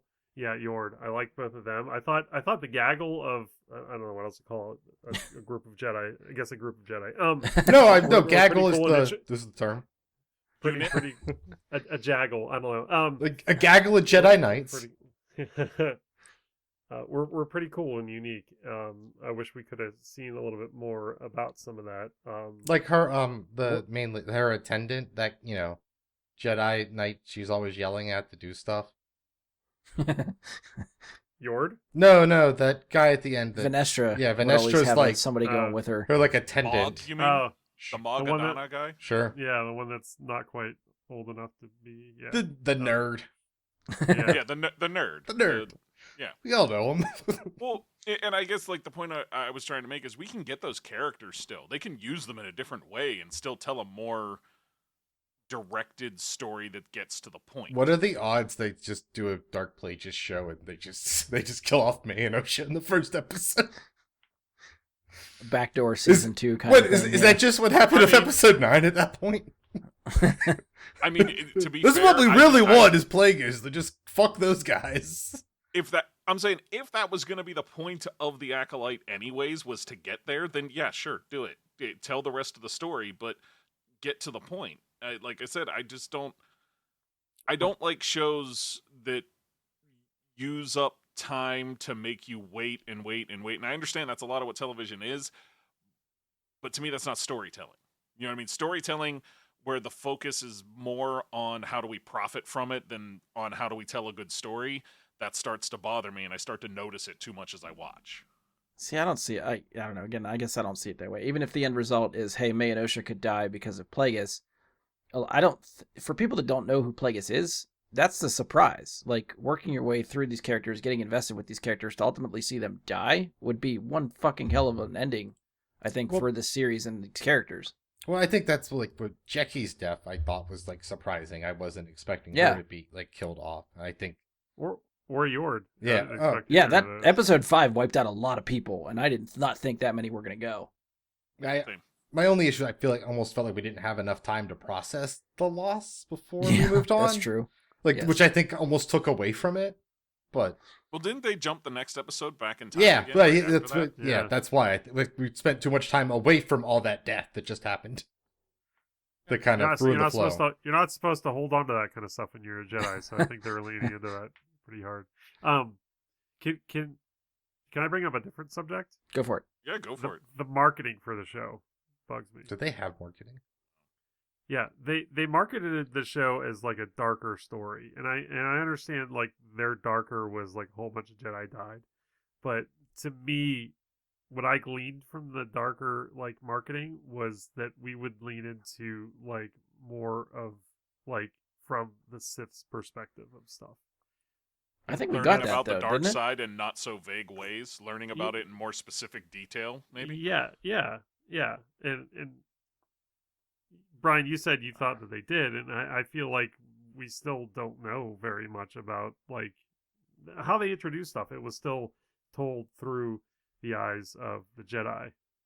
Well, yeah, and I think we again maybe that's something we would have got with more story, but the we do get sections of like Kamir talking to Osha, right? He's explaining the dark side of it, and I think parts of the shows, I think for sure, kind of glorify the dark side. I Like guess- you're almost made to root for the dark side. But I feel like over it the Jedi. doesn't do anything new. It was still give in to your anger. Don't tell me how to use my powers. Yeah, I was expecting to get like open the door, like see a little bit what's behind what's already been said, Okay. and we didn't really get that. Like Ian said, we sort of just got the regular Sith tropes that have existed for old movies. And I think like to what you were saying is like I think part of like why you root for the dark side is I don't necessarily think that it's intended. They just happen to cast the most charismatic actors into those dark side roles. Like Manny Jacinto is the most interesting person in general that's on the show. Like whether he's in this role or a different role, I think he's going to be not that says the others are uninteresting. I just think he's their most charismatic actor, and they have him in the dark side role, which makes sense in this story. But it seems to be that's usually the case. And You know. I think to Andy's point too, we might have gotten more with that with finding out, who the stranger, like his former Jedi master, than seeing more about how, you can fall into the dark side through like just being pushed there by like through your own training where it's not supposed to happen, but like you're just, because not everyone learns the same way or whatever. He kind of falls into it. Or, like even Soul, like, was he making dark side decisions, and was he kind of slipping away from the Force when what he did on the planet, killing their mother, like what, he kind of doesn't he like basically kill May, or thinks he does, by choosing to save Osha. Like he specifically stops trying to save that side of the banister or whatever, the floor. I think he had to make a choice there. But It was, what is the one of them could be saved and the other couldn't. And he had to pick. Yeah, one but this to isn't save. the trolley problem. It's, two girls. Just one doesn't hate you, I guess. I'm not saying he didn't make a personal decision. I'm saying he couldn't have saved both. But I mean, So it's not like murder. You know what I mean? Like it's it's I manslaughter. think he did make a personal decision though, right? He felt the connection with Involuntary. He with chose Osha. his personal gain or Right. something. Yeah. Which is, again, I think not a thing a Jedi's supposed to do. Like, yeah, he could make one, but he clearly was choosing based on his passion, his feelings, and not like that cold, calculating, almost robot. That's the weird thing about the Jedi. I don't think that ever gets really done, because by the time of Luke, there's like, it's just him and Yoda. So what even is a code? And then in this, like, the Jedi are kind of like corrupt, so we don't get a lot of it. Like, I still think it's real fucked up. Like, I don't get why Torben killed himself, other than the fact that he was like the only white guy in the show killed himself. What does that send message to be in my culture? Well, Like, why isn't Disney thinking about me, white man? you're starting to sound like the comments online. I know that Problematic, this Ian. this on I purpose. told you It's this definitely was on purpose. this was my hot take. Why did the white guy have to kill himself? Don't we do that enough? he started the invasion on the Night Sister camp that caused all of them to die. Like he is riddled in guilt. You know who didn't kill themselves? Christopher Columbus. And he did the same. He did something worse, I'd say. He got a whole I know. race of people killed. I don't think Christopher Columbus ever saw the result of what he Well, did. I mean, he saw all the slaves he brought back that didn't make it on the boat. But other than that, yeah, I guess he didn't see the long-term decimation of the native tribes. But I think, Yeah. But I think that's the thing, is like, I don't think there was they kept that reveal, I think, of what Soul did, and then just why everyone in the show, like, not the show, but like these 4 Jedi Masters are plus Torben, who I guess was a master at the end, why they all kind of deserved death, you know? Like, it just took so long to get there, I think, too, that it just maybe wasn't as impactful as it could have been. Well, I think it was something you mentioned, Ian. Like the Jedi were always meant to believe that they're just these monks that can actually control their feelings. What this show proves, they're all the Jedi have feelings, and that's the hardest thing as a Jedi, is to control those feelings. Everybody has to find a way to deal with them, and these ones just either don't deal with them well enough, or it's just that's the whole thing that's wrong with the Jedi Code, is you can't control your feelings. That's the problem, and that's why they failed. Well, and I think that's part of the idea. And look, I've talked about it before, and I'll talk about it again. Ahsoka is the most relatable character because Ahsoka says, fuck the Jedi, but I'm still on the side of good. I just recognize that they're kind of dogmatic and dumb, and I'm just going to do what's right because it's right. I'm not going to do what's right because some code tells me to. Yeah. And I'm not going to not do what's right because the code tells me not to. So I think that point has been made by them before, and they're starting to just show that, like, yeah, they didn't always live by, strictly by the code, and it, just like anything throughout time, when you're talking about power structure and politics and things like that, it goes in waves and flows, and sometimes people are more strict, more religious, so many different, I guess, movements throughout time that people go through. Were we seeing a time of the Renaissance here for the Jedi, or were we seeing a time of the Third Reich for the Jedi? We don't know until we find out the story, until we see the story they're telling. But through the thousands of years of existence of the Jedi Order, we have to assume that things were not always just neat and tidy. I now really want to see Jedi Caligula. Who doesn't? Like that's now my favorite show. And also, I guess this before. I mean, why have they never gotten freaky with the Force? Caligula. Whoa, yeah, they did by making it like midichlorians and making Anakin like a Force baby. They got real freaky with it. No. I mean, like using the Force for. Oh, for jerking it, yeah. So, well, I guess I want to ask. Immediately go to masturbation instead of just actually, using it on someone else. You just went to yourself. It's self-love, whatever, baby. That's what the Jedi Code's all about. Anyways, okay. What I wanted to ask, because this confused me at the end, because I don't recall this ever coming up, like in Star Wars before, but maybe I missed it. Do Kyber crystals just change colors? Because, like, yes, yeah, yes. I don't remember that coming up because that confused me. Well, not confused me. I knew what was happening, but like I was like, wait, that's the thing. I don't remember that coming up before. But I guess that is a standing point. But then, like, what do you have to do to get a purple then? Like, what's purple? Is like, what do I just need to be Samuel L. Jackson, and that's how? Like, if I'm Samuel L. Jackson, it's to a point. Yes. Whip? So yes.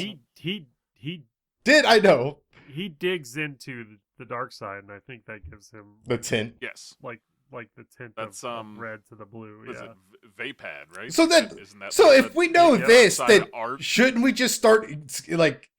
Shouldn't have they locked up Anakin when he started wearing black?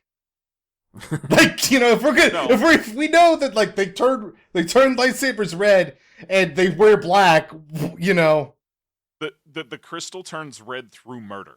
Like, it has to be hateful it's a murder crystal. Oh my god. Yes, that's that. I mean, Brian, I'm not wrong, am I? I know you know. Like, it's through hateful murder that turns the crystal red to begin with. Right? I guess I don't know if it was specifically murder, but I know it's just like you're channeling the hatred to the crystal, and the crystal's fighting you, and it quote unquote bleeds. That's why it turns red. Okay. Like the whole thing with Kylo's was he tried to bleed it, and it didn't work right, and it cracked, and that's why he needs the vented saber, because it's an unstable crystal. Oh, it's because he's not actually evil, and that's what the end of the movie It was could, all yeah, about. it could have. If you want to go deeper, it could be the crystal. Well, it could, like, if you want to go more deeper with it, like if his name wasn't Ben, they would have named him Obi-Wan. Fighting back, like he's trying to bleed it, and the crystal's saying, "No, you're not a bad guy. You're eventually going to be a good guy," and it breaks. But I mean, they didn't do that to Darth Vader. And that's what happens to him, right? He's a good guy. That's a whole other thing, because really, I don't know, at one point in Revenge of the Sith, his lightsaber wouldn't turn red, but that's another, When did they? He is was bleeding that, hatred was in that when Revenge they of the dec- Sith. when So did they why would the decide blue this? lightsaber not turn When red? did this become how a many thing? of the younglings did he just like Right. massacre? So before why he is his fought lightsaber Obi-Wan? still blue at the end? But, you know... Right. Because they're like sand people to him. They're not even people, you know? Well, the sand people thing probably should have started it, right? I think that's Yeah, George honestly, Lucas saying if sand they were- people don't have rights.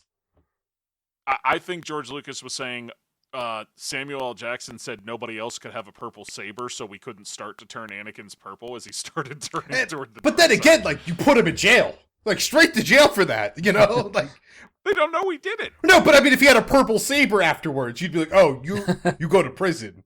You did Something something. bad happened. Well, no. Again, it's channeling certain abilities of the dark side that maybe aren't necessarily evil. Like, again, what Mace Windu does to end up with a purple lightsaber is he uses But- a stance of lightsaber combat. Like, his sword stance is one that is considered one that is wielded by dark side users, but the sword stance itself is not evil. It's not something he's doing that's bad, but his saber recognizes it. The crystal recognizes it, I guess. Game recognized game. I get it. I still would have locked up Anakin, though, because he had a midichlorian count over 9,000. Over that's what, 9,000. that's Okay. what saved the Pretty sure it was crystal. actually over 20,000, but yeah, that is over 9,000. I honestly didn't know if they gave a number, so I was like, this will sound high for people that get the reference. I mean, I I mean, get the reference, but DBZ. I also, like, I don't know. I mean, you knew you remembered there was an actual number. I did not. Yeah. Ian, just going back to the Sad for myself lightsaber now. crystal bleeding and stuff, is that something you liked in the show, or are you just confused why it happened? Yeah, I thought this was inventing it. I was like, this is dumb. Okay. Like, it no, didn't yeah, impact how I felt about like, it's not impacting my score. Like, I don't think, but I was just like, wait, that's weird that this is happening. 'Cause I guess, I feel like it's the first time we've seen it in live action. Yes, and I fucking loved it. It was cool. I guess, like, I don't know. I still think it's super dumb. Is it the best explanation to why crystals are red? No. Because Is it cool Chris, some when are you just finally see it? red! I thought yes. Some are just red, god damn it. Yeah. So- and I So- feel like And it doesn't help she's wearing black. Like, it's the whole fucking thing with these people.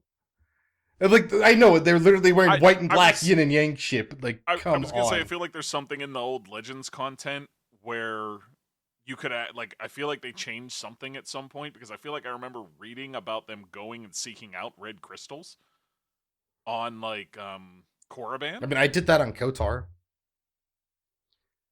Yeah, I- it's.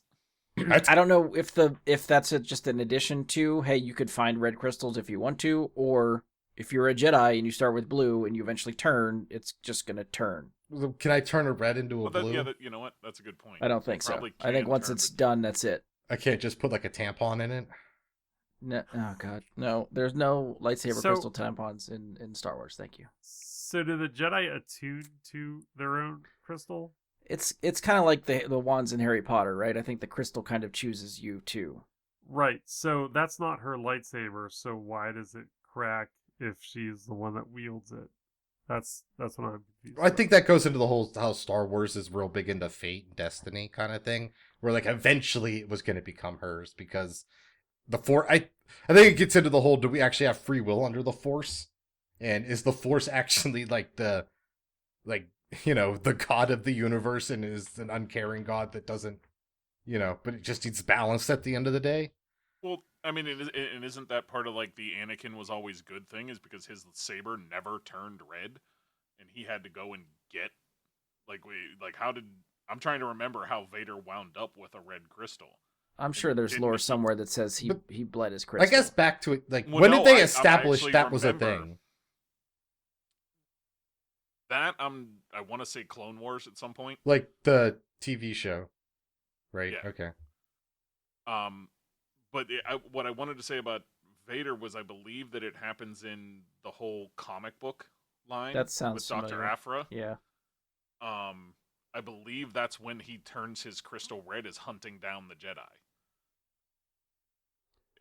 I believe that's what happens. I was just gonna add, Andy, just to your point, why she was able to turn not her lightsaber but Soul's, and I'd even explain it away as she's just that pissed off at that point. Like maybe it doesn't even matter. That's just where it's channeling her energy right now. Yeah, and to Andy's question, I don't know if you remember the Clone Wars episode where they take the younglings to find their crystals. Vaguely. So, like, they can hear a crystal calling to them in those caves, and they can only end up finding their own crystal kind of thing, if I remember correctly. So it is, like he said. I'm just gonna say, I still think it's cooler the first time Goku goes Super Saiyan than Crystal's bleeding. I just want that on the record. Because, you know, it's a big color change. You know? I just want people to know. I think it's dumb that crystals change color. I don't know if we really dove into it, but we talked a little bit about like Osha and May and like their, I guess, characters and the switching and stuff like that. But did you guys like that? Not like that? Predictable, unpredictable, surprising, anything like that? You mean when they did the twin magic and switched places, or? Yeah, thematically, that's because that's a trope in wrestling. That's a trope in wrestling for twins to switch places and stuff. They literally in WWE for the Bella Twins called it twin magic when they did it. Okay. So I mean, I just, you know, I'm not surprised. That's what you do with twins, right? You switch them at some point.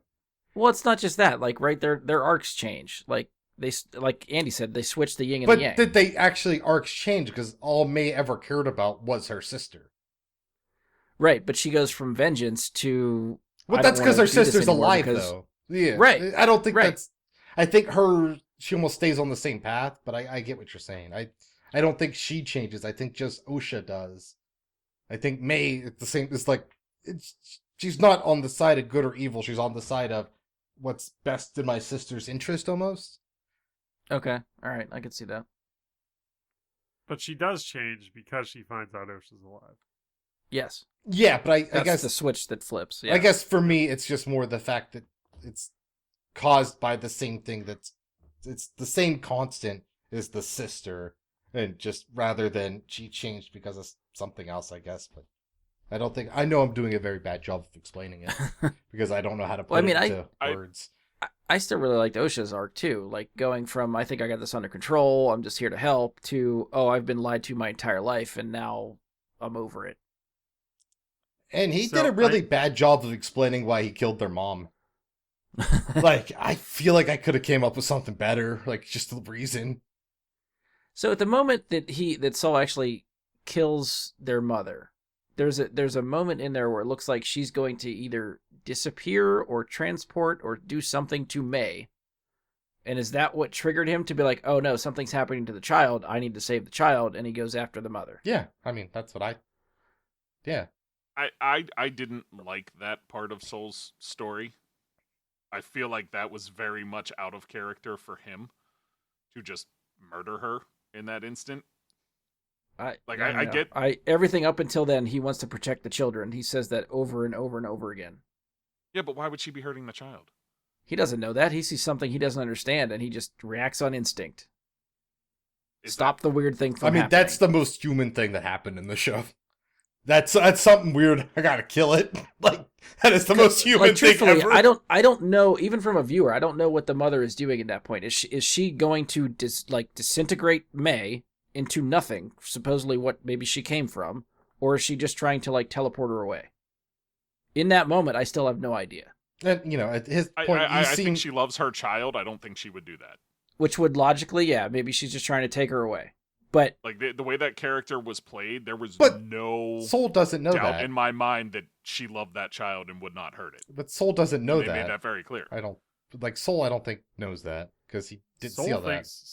Yeah, Soul thinks that she's gonna hurt her because. But that doesn't justify killing. That's the evidence that the thing though. Presented to him. He had 2 seconds to make a decision. He at that point he thinks that both children are going to be sacrificed that night. Yeah, but he's wrong. Yeah, but he doesn't. We know that. He doesn't. Right. Okay. So what you're saying is he should be turning Sith then, because isn't that how Anakin started the path towards Sith, is killing Dooku without letting him go to trial? That was not protection. He thinks he's protecting May. Well, I think the difference is, but I mean, Soul doesn't have a guy talking into his ear about power and corruption and saving his wife. No, he just kills on his own volition. He doesn't even need But that. I think that comes down to it's one decision versus a build up over time, right? Isn't that? Yes, but Anakin killed an evil person, and he killed somebody that was trying to protect her own child. But I think it's not a binary. Yeah, Debatable. it's again different points of view, right? Different Fuck points of you. view. What? We know. We watch. We know. We see. But he, As the viewer, if you are Soul in that moment, you don't know what's happening and what he's doing. He is thinking. Why is he your is first protecting reaction her. to something you don't understand happening to kill someone? You have a that's split everyone. second to make a decision. You think you're going to talk her down, not to kill a child right then. I mean, trying is better than murder. well, I mean, also, I don't know For- if he takes it as murder, because again, Yeah. it's not. I don't murder. think so either. He's acting in defense. He's defending something, and that's the. I think it gets Yeah, back but into the. incorrectly. But he doesn't know that it's that, and I think that gets Yeah, but I'm back into saying the that whole doesn't thing. excuse the behavior. Okay, but He was wrong. He was not Right. making the right choice. You're not supposed to agree with his choice. Then what's your point? We're defending the actions, not the choice. like why he did it, like I get why he did it. It wasn't the right choice, but like I understand in I the mean, moment. I can Well, yeah, I can understand panic, but that doesn't make it defensible. No, it's not. Which is why he goes through guilt the whole rest of the series and is regrettable for everything he's done up until then and why he dies at the end of the show. And basically why he fails to train Osha over it and kind of like fucks her up too. Yeah. Yeah. It screws up their entire path and their connection. Everything else in the story that happens is because of that moment and what he fucked up. Yeah, and then he lied about it for all that time. Right. Yeah. I'm not arguing that point. Well, That's the point. problem with it. Yes. Okay. I still don't know where the gap is here, and I don't know how much longer we can beat around it to see if we can make sense of it. No, that's between fair. us, That's fair. Anything else we want to touch on? I know we've kind of hit the timer that I've set for ourselves. Is there anything else we want to talk about before we sort of try to wrap up? They should have let Yoda talk. I would lay out one hypothetical for you, in my own opinion, how they make this better, and how they could have made things better. As I told you before, I wanted more with the Night Sisters and the whole coven and everything that they were doing. Give me an entire season just based on them, without any of the other stuff having happened, leading up to the birth of Osha and May. Give me a whole season that leads up to Osha and May coming into existence. Give us a stronger connection to these characters and what's going on there, and give it some time to ruminate. At the same time, maybe slightly before, slightly after, whatever you want to say it, give us a separate season about what's going on and how Khmer is being molded by Plagueis.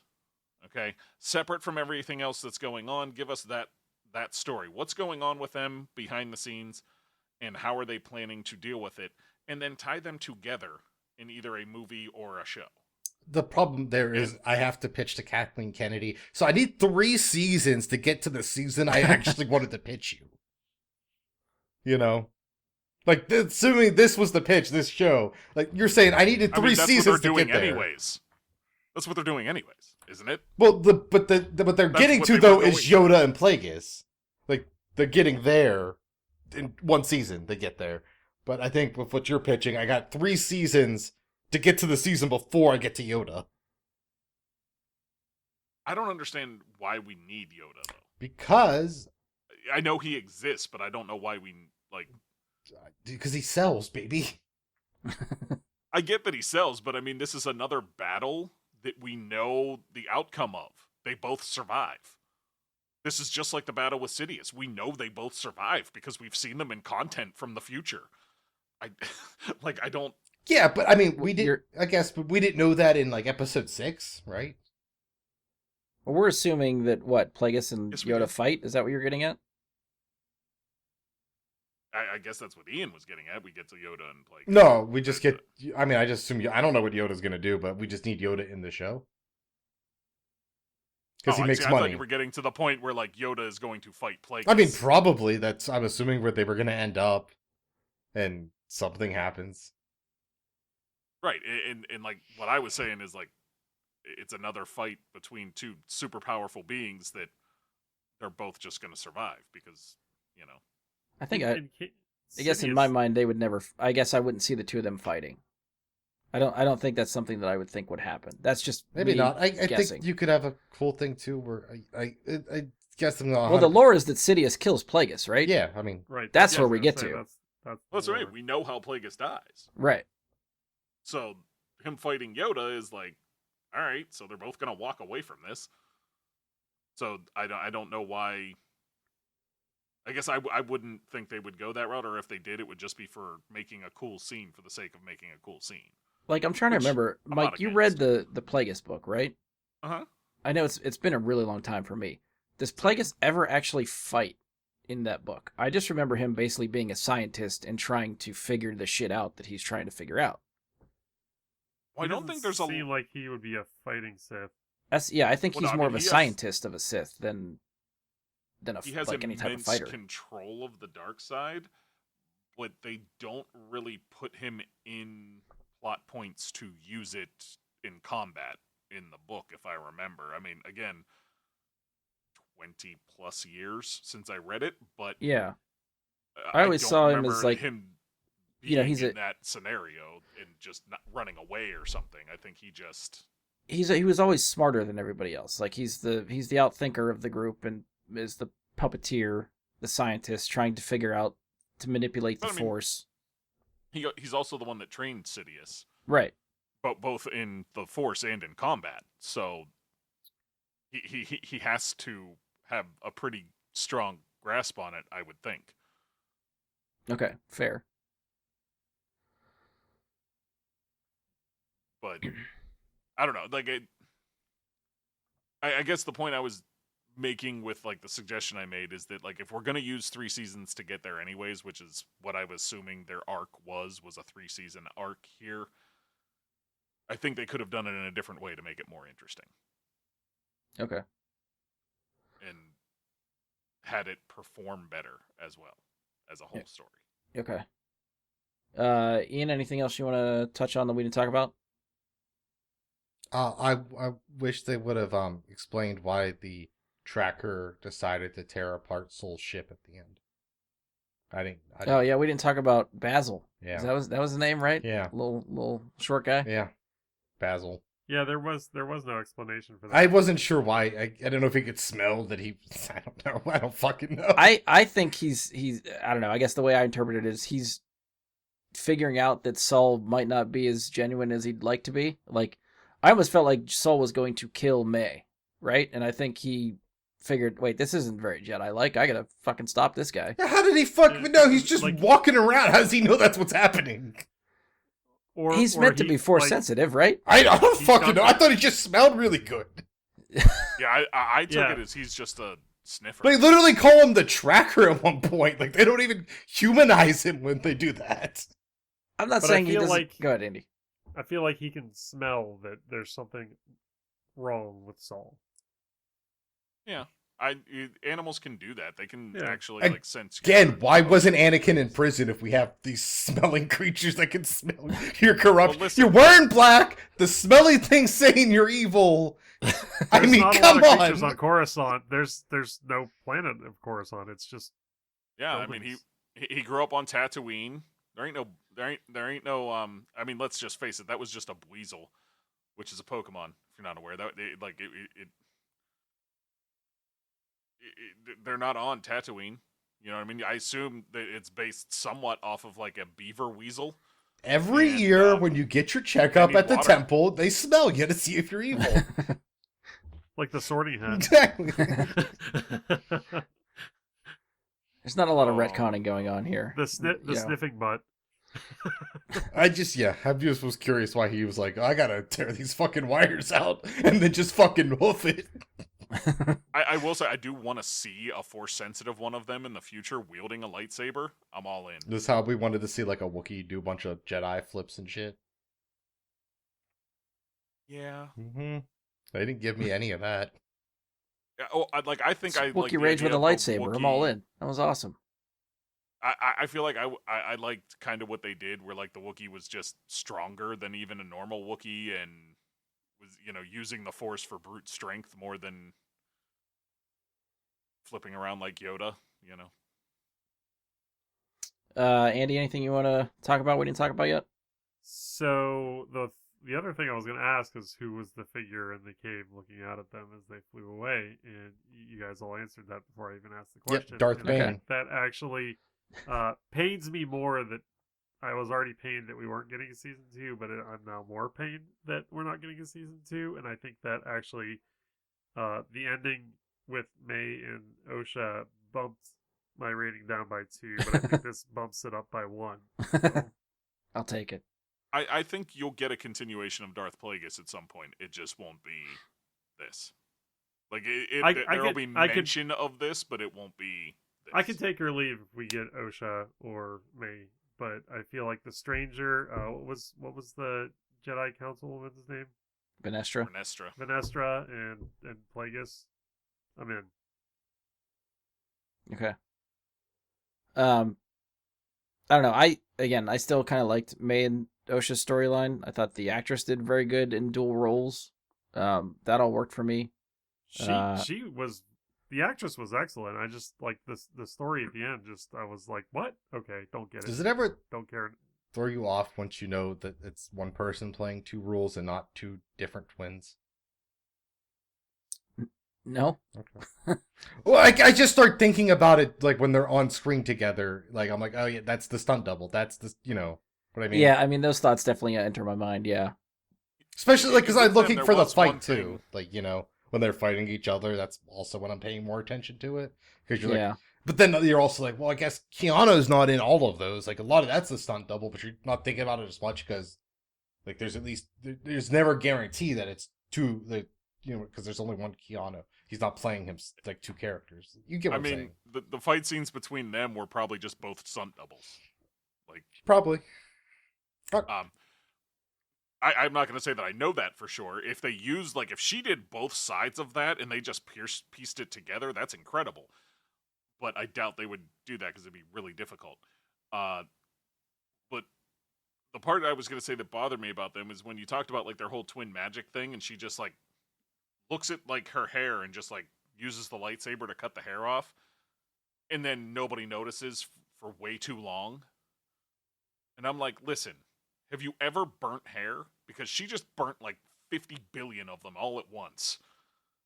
It's gonna stink. Like, there is no mistaking the smell of burnt hair. And there's no way in hell you got the angle right on that first go. Like, it's... No, I mean, but you're talking to a guy who just suffered a concussion. I mean, that's who you're trying to trick. Oh, maybe he thinks he's having a stroke and it's like the burnt toast thing. I mean, like, All right, I buy this it. guy was just unconscious for minutes. Like, he's probably closer to brain dead than not. I'm not that surprised he didn't figure it out right away. All right. I'll take it. That's fair. The other thing I enjoyed seeing on the show was the inclusion of Cortosis, the armor that shorts out lightsabers. That's an EU thing. It used to be in novels and stuff. That was really fucking cool to finally see in action. Yeah, didn't they make like swords out of it and all kinds of different content so they could fight Jedi? That comes up in like so that KOTOR. They use it to make the sword, the vibro swords, and that. Yeah, so it's up. It's the kind of mineral or armor, metal, whatever you want to call it. It's up there with Beskar as far as like lightsaber defenses, which is really cool to see. Again, I mentioned it before, the lightsaber choreography and the fights I thought were really fucking cool. Episode 5 is one of the highlights of this series. And I really, really enjoyed the fight between Sol and Khmer in the finale. I thought that was really fucking cool too. Yeah, no, I really liked when he threw the 2 lightsabers and like ran at him. And then Sol just like pushed him back and then did like the running up kick on his stomach. I like it's some like Bruce Lee shit. Yeah. I can't tell if you actually like that, if you're just making sarcastic comments about it. I did. I'm not as amped up right now. It's been 2 hours. I mean, I think that might have been a complaint people had too. There was too much kung fu in this, but I didn't mind. I like it. Yeah, I like that style. I thought it looked pretty cool. Yeah. I agree. I thought it was really cool when he threw him and then he like just pushes him away and then runs up him. I like when people run up other people. Like you can go watch. There's people that actually do like real sword training today, and you can go watch and see how much of a fist fight a real sword fight actually was and is. Like, it's not just like The more realistic side of it is what they showed. I really thought you were gonna say, yeah, they just throw like them like boomerangs, the swords at each other. No. Yeah, I thought that's what you were gonna say, and I was like, holy shit! No, they don't have the force. I gotta but watch that's the what I'm saying Olympics. Is like the amount of hand-to-hand combat that exists in actual sword fights is a lot more than you would think, because it's it's close quarters combat. So like having punching and kicking and all that stuff in excess is actually more realistic than Yeah, not. that's why gun kata always made sense to me. I have no idea what that is, but It's gun karate. okay. So it's John Wick. Cool. Like it. That's where he stole it from, yeah. Well, agree to disagree. I mean, they made the movie 40 years before John Wick. Hey everybody, surprise, this is editor Brian popping in. I felt like there was still more I wanted to say on this topic, just of the show and just how things have shaken out for all this. And I don't know if this is going to be coherent or not. This could be the rant that I've been wondering if I would ever get to as we were recording. I don't know. If it's not apparent from what we talked about during the show, how I felt about it, I am bumming for this. I think this is a terrible thing for Disney to do. I think this is going to hurt Star Wars overall if they don't somehow pivot or take the right lessons from this. I think just like anything else Star Wars recently, it's like they seem to react to the loudest voice. The loudest voice is not the majority of Star Wars fans. They're just the loudest. And I don't even know if I'd call them fans. They're people that have this idea of what Star Wars is. They think they own it. They think this is what George Lucas would have done. I don't think whatever they're thinking Star Wars is, I don't think that ever existed. It's just what they interpret or what they see, or they're looking for something to make them feel like a kid again, which is kind of the point. Star Wars is for kids. If you're a grown-ass adult bitching about a show that you grew up with, watch something else. Like, I don't understand how something like this could get, I don't know, so blown out of proportion by people in this subsection of quote-unquote fans that want to follow this just to bitch about it. There was actually, I don't know if anybody saw it, I was posting up articles of the cancellation, right? We don't get a lot of engagement on Facebook posts. I had 3 comments. One of them was from my cousin. One of them was from a friend of mine. Both of them expressed regret and, this sucks, this was canceled. The third post was just somebody either posting an image or a GIF or something that just said, "Get over it, you lost." Why was that necessary? Like, when is this a battle that we have to have over what people like? And why does it feel like people are gatekeeping Star Wars from other people? This is not something that you need to be like, this is for me, this is for no one else, because I like it. And what, the certain section that I like, I have to hate everything else. Like, I don't understand. And I don't know I don't know what it is about these people that they don't like about the show, right? It's hard to tell if they're just racist, misogynist, if they got other fucking problems going on. Because there seems like there's a Venn diagram, right, that has all that stuff included. You're probably have those feelings, and you're posting all these shit post toxic things about these fan bases for whatever reason, instead of just letting people like what they like. I don't know. Now, I understand there's probably a business side to it, right? From what we were talking about and what I've seen, the series cost $180 million to make this show for 8 episodes. That is expensive. I'm sure there is a threshold of viewership that needs to be retained to justify that kind of budget. And Disney's strategy going forward is trying to cut costs, right? They're just like every other streaming service. They are trying to find a way to save money because all the big investments they made either are not paying off, or they're not keeping monthly subscribers, they're not getting monthly subscribers. Any of that stuff is just not working. I also feel like Disney Plus was one of the ones that said they finally started making money off the service recently, so I don't really know how this all shakes out, but what I guess I don't understand is if you own the IP, right? Disney owns Star Wars owns the Acolyte. It's all internal. And I'm really afraid that they're going to willow this damn thing, which is another property they owned, and they canceled, and they just ripped it from the service. There's no other way to watch that series. I am still fucking bitter about that. For this show, I'm afraid they're going to do the same thing. Maybe Star Wars has a bigger following that they won't do that, at least maybe not immediately.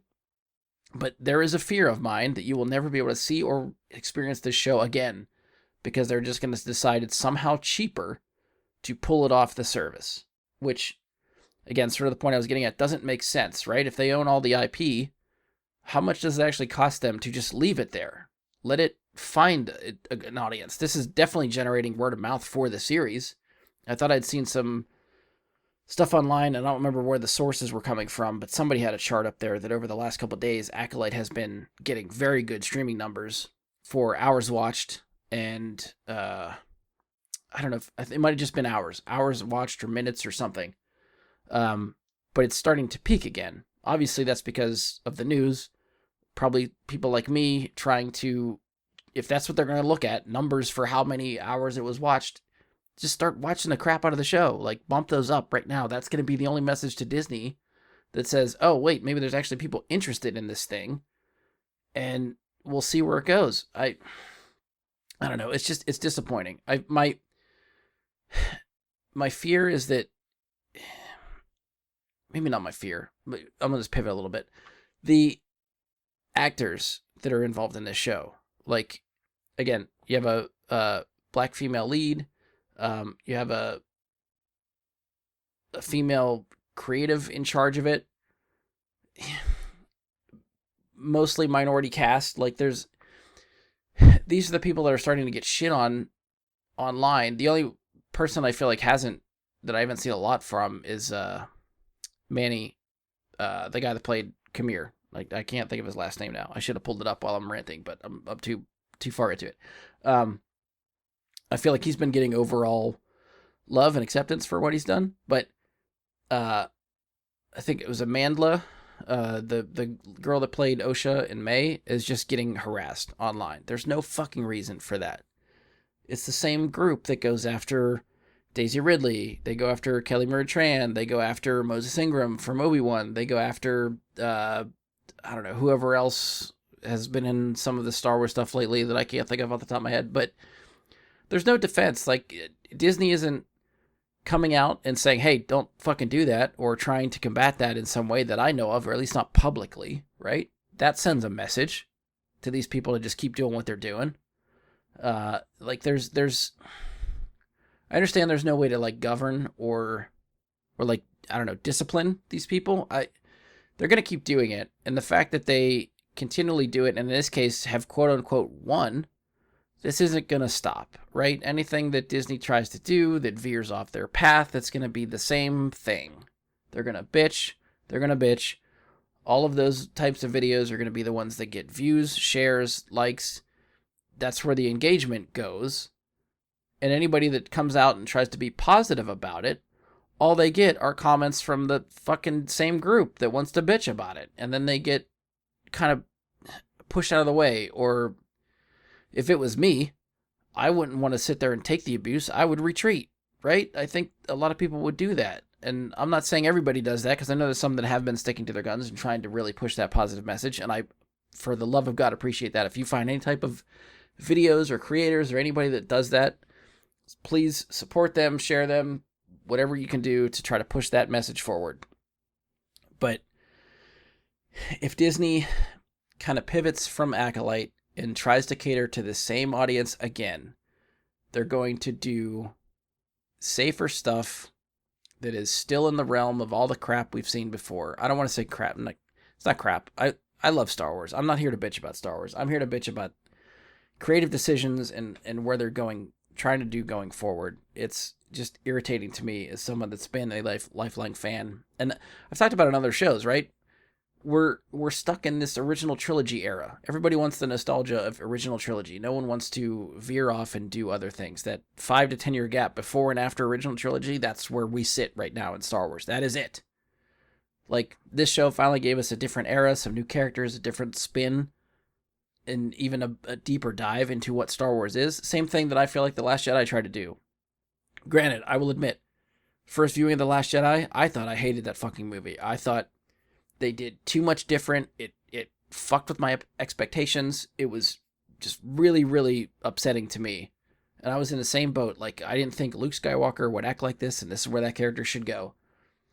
But upon repeat viewings, upon, I don't know, more reflection or analyzation of what that movie is and tries to do, and considering what we got after that, it just felt much more cookie cutter and expected and safe, I guess is the word. I don't know. And it diminishes, I think, a lot of what that trilogy should be. And that irritates me. And I'm afraid that's what we're going to get again after this, is that this was the risk, this was the bet, this show. And the way Disney has reacted to it, we know where they're going to try to go next. And they're not going to satisfy the haters, right? They're going to continue to hate on pretty much anything they fucking do that Disney does for Star Wars. They're just going to keep doing this over and over and over again. I don't know why they're trying to cater to that audience. Like, all they're doing in the meantime is if they're catering to them, they're pushing people like me, not away, but I don't want to threaten that because I'm going to watch whatever they do anyway. So that's kind of a false threat, I guess. But my trust has been shaken. I thought Disney could actually do some cool stuff with Star Wars. I've been behind a lot of their decisions for the most part on shows and series. There's not too many that I have really disliked. I've found redeeming factors in all of them. There's obviously some I like more than others, but none of them that I've outright hated.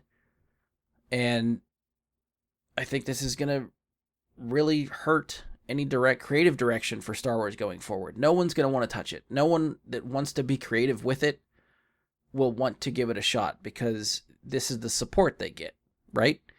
They try to put it out there. All they're going to get is online hatred and vitriol. And then Disney is like, okay, that's enough. We tried. No, that's not the point. Like, you think back to TV series or even the Clone Wars, for instance. Like, Ahsoka came out and was one of the most hated Star Wars characters ever when she first debuted. She got so much shit. And it took 2 or 3 seasons before people finally started to get behind her and appreciate her. And now she's one of the most beloved Star Wars characters ever. That could happen with these characters if given the time and attention to get behind this show. Like, I don't understand it. Like, give it a second season, cut the budget in half or something, find a way to reduce costs, and then just put it out there.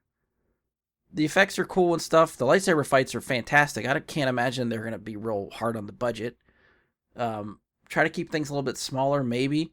Focus on the characters more and just, I don't know, less space battles or not that there was a lot in this one anyway. I don't know. I don't know where they can cut costs, but that would be the thing to try, right? Cut it to like 100 million for the next season. Maybe do 6 episodes instead of 8. Try something to salvage the story and these characters and, I don't know, tighten it up. See if the second season hits better or something. I don't know. It's just, it feels like for me and other, I don't want to speak for everybody, but for me and maybe other people that like Star Wars, this is just a slap in the face, right? It just feels like anything that we like or we want, even though maybe we're just not posting about it enough or talking about it enough. I don't know. But the people that like it don't seem to really go out and brag about it. The people that hate it and want it gone, that's all they fucking talk about. And they're the ones we hear, right?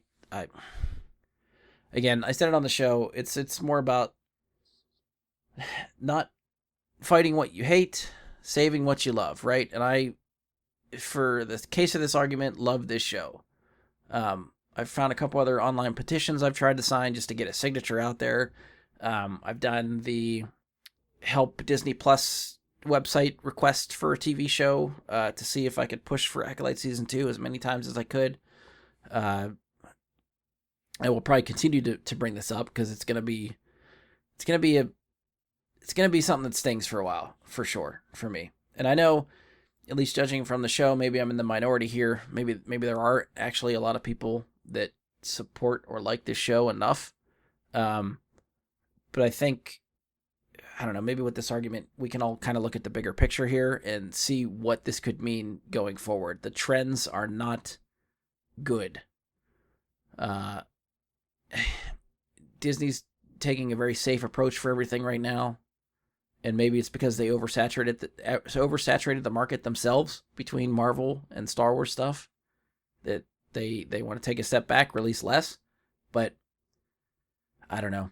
It's a bigger conversation of just the way culture is now with pop culture and TV and movies, right? They like the attention span for companies is so fucking quick. If you do not see or support something in the first weekend it is out, there is a good chance that thing will die. And it is really fucking frustrating because people got other shit going on. Not everybody follows this stuff as well as everybody else. Word of mouth takes a while to get around. Things do not just hit lightning in a bottle every fucking time they're released. Let them find an audience. It's just, it's very frustrating as someone on the outside looking in that it's the difference between business and creatives, right? Business people just look at the bottom line. They look at numbers on a spreadsheet. They say, we're not hitting the numbers. We're gone. Creative people need that time to find success, to find people that like their stuff. It doesn't always happen right away, and it doesn't always happen with big numbers. All right, I think that's probably where I'll have to wrap this one up. For anyone that made it this far and is just listening to me ramble, I appreciate it. Thank you. It's weird doing this without the other guys here. I don't normally do something just solo like this, but it was, I don't know, more or less therapeutic for me and cathartic to just kind of vent. I feel like I'm still going through some stages of grief for this show over the loss.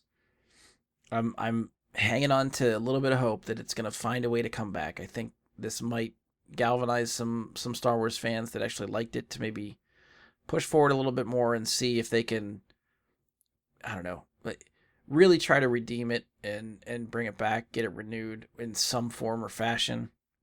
It's funny seeing like bigger publications, like I saw an article from Rolling Stone, Empire. I'm trying to think who else was kind of like Nerdist, I think, had one that was like in support of the show, more or less saying a lot of the stuff that I think I was saying. Some of the stuff I was pulling ideas from their articles, or at least that's what kind of stuck with me after reading them, is that this isn't just about the Acolyte anymore. This is just about Star Wars fandom and creative decisions going forward, right? It's gonna be tough. We'll see what happens. But I mean, if you're into the show, if you're worried about, I guess, the direction of Star Wars like I am, push all that stuff through. Send us a comment on Facebook. Tell people to watch the show. Watch it yourself over and over and over again on repeat. Just if they're looking at numbers, try to give them numbers. That's all I can think about. But yeah, that's all I got. Feel free to send us a comment. Let us know what you think of the show. If you agree, disagree with this whole rant. I assume if you disagree, you're not listening to any of this shit. So I hopefully at this point just have people that agree with me. So that'd be great. But all right, that's all I got. I will send it back to what we previously recorded, which should be some reviews and end of the show. So tossing it back to past us. All right, thanks. See ya. All right, let's wrap it up. Do we want to do ratings for this series as a whole after the first season? Oh, I didn't You want plan to for give it that. something out of 10? I have a number if you want it, but I don't feel like. I'm asking. If we don't want to do it, that's fine. I figured I'd ask. All right, we'll save it. You're the host. Sure.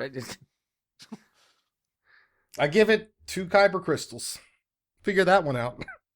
Red or blue? One bled, one unbled. He wants that purple color. He's going with both of them, one of each. I want one. I'm going to Disney soon. I might make one.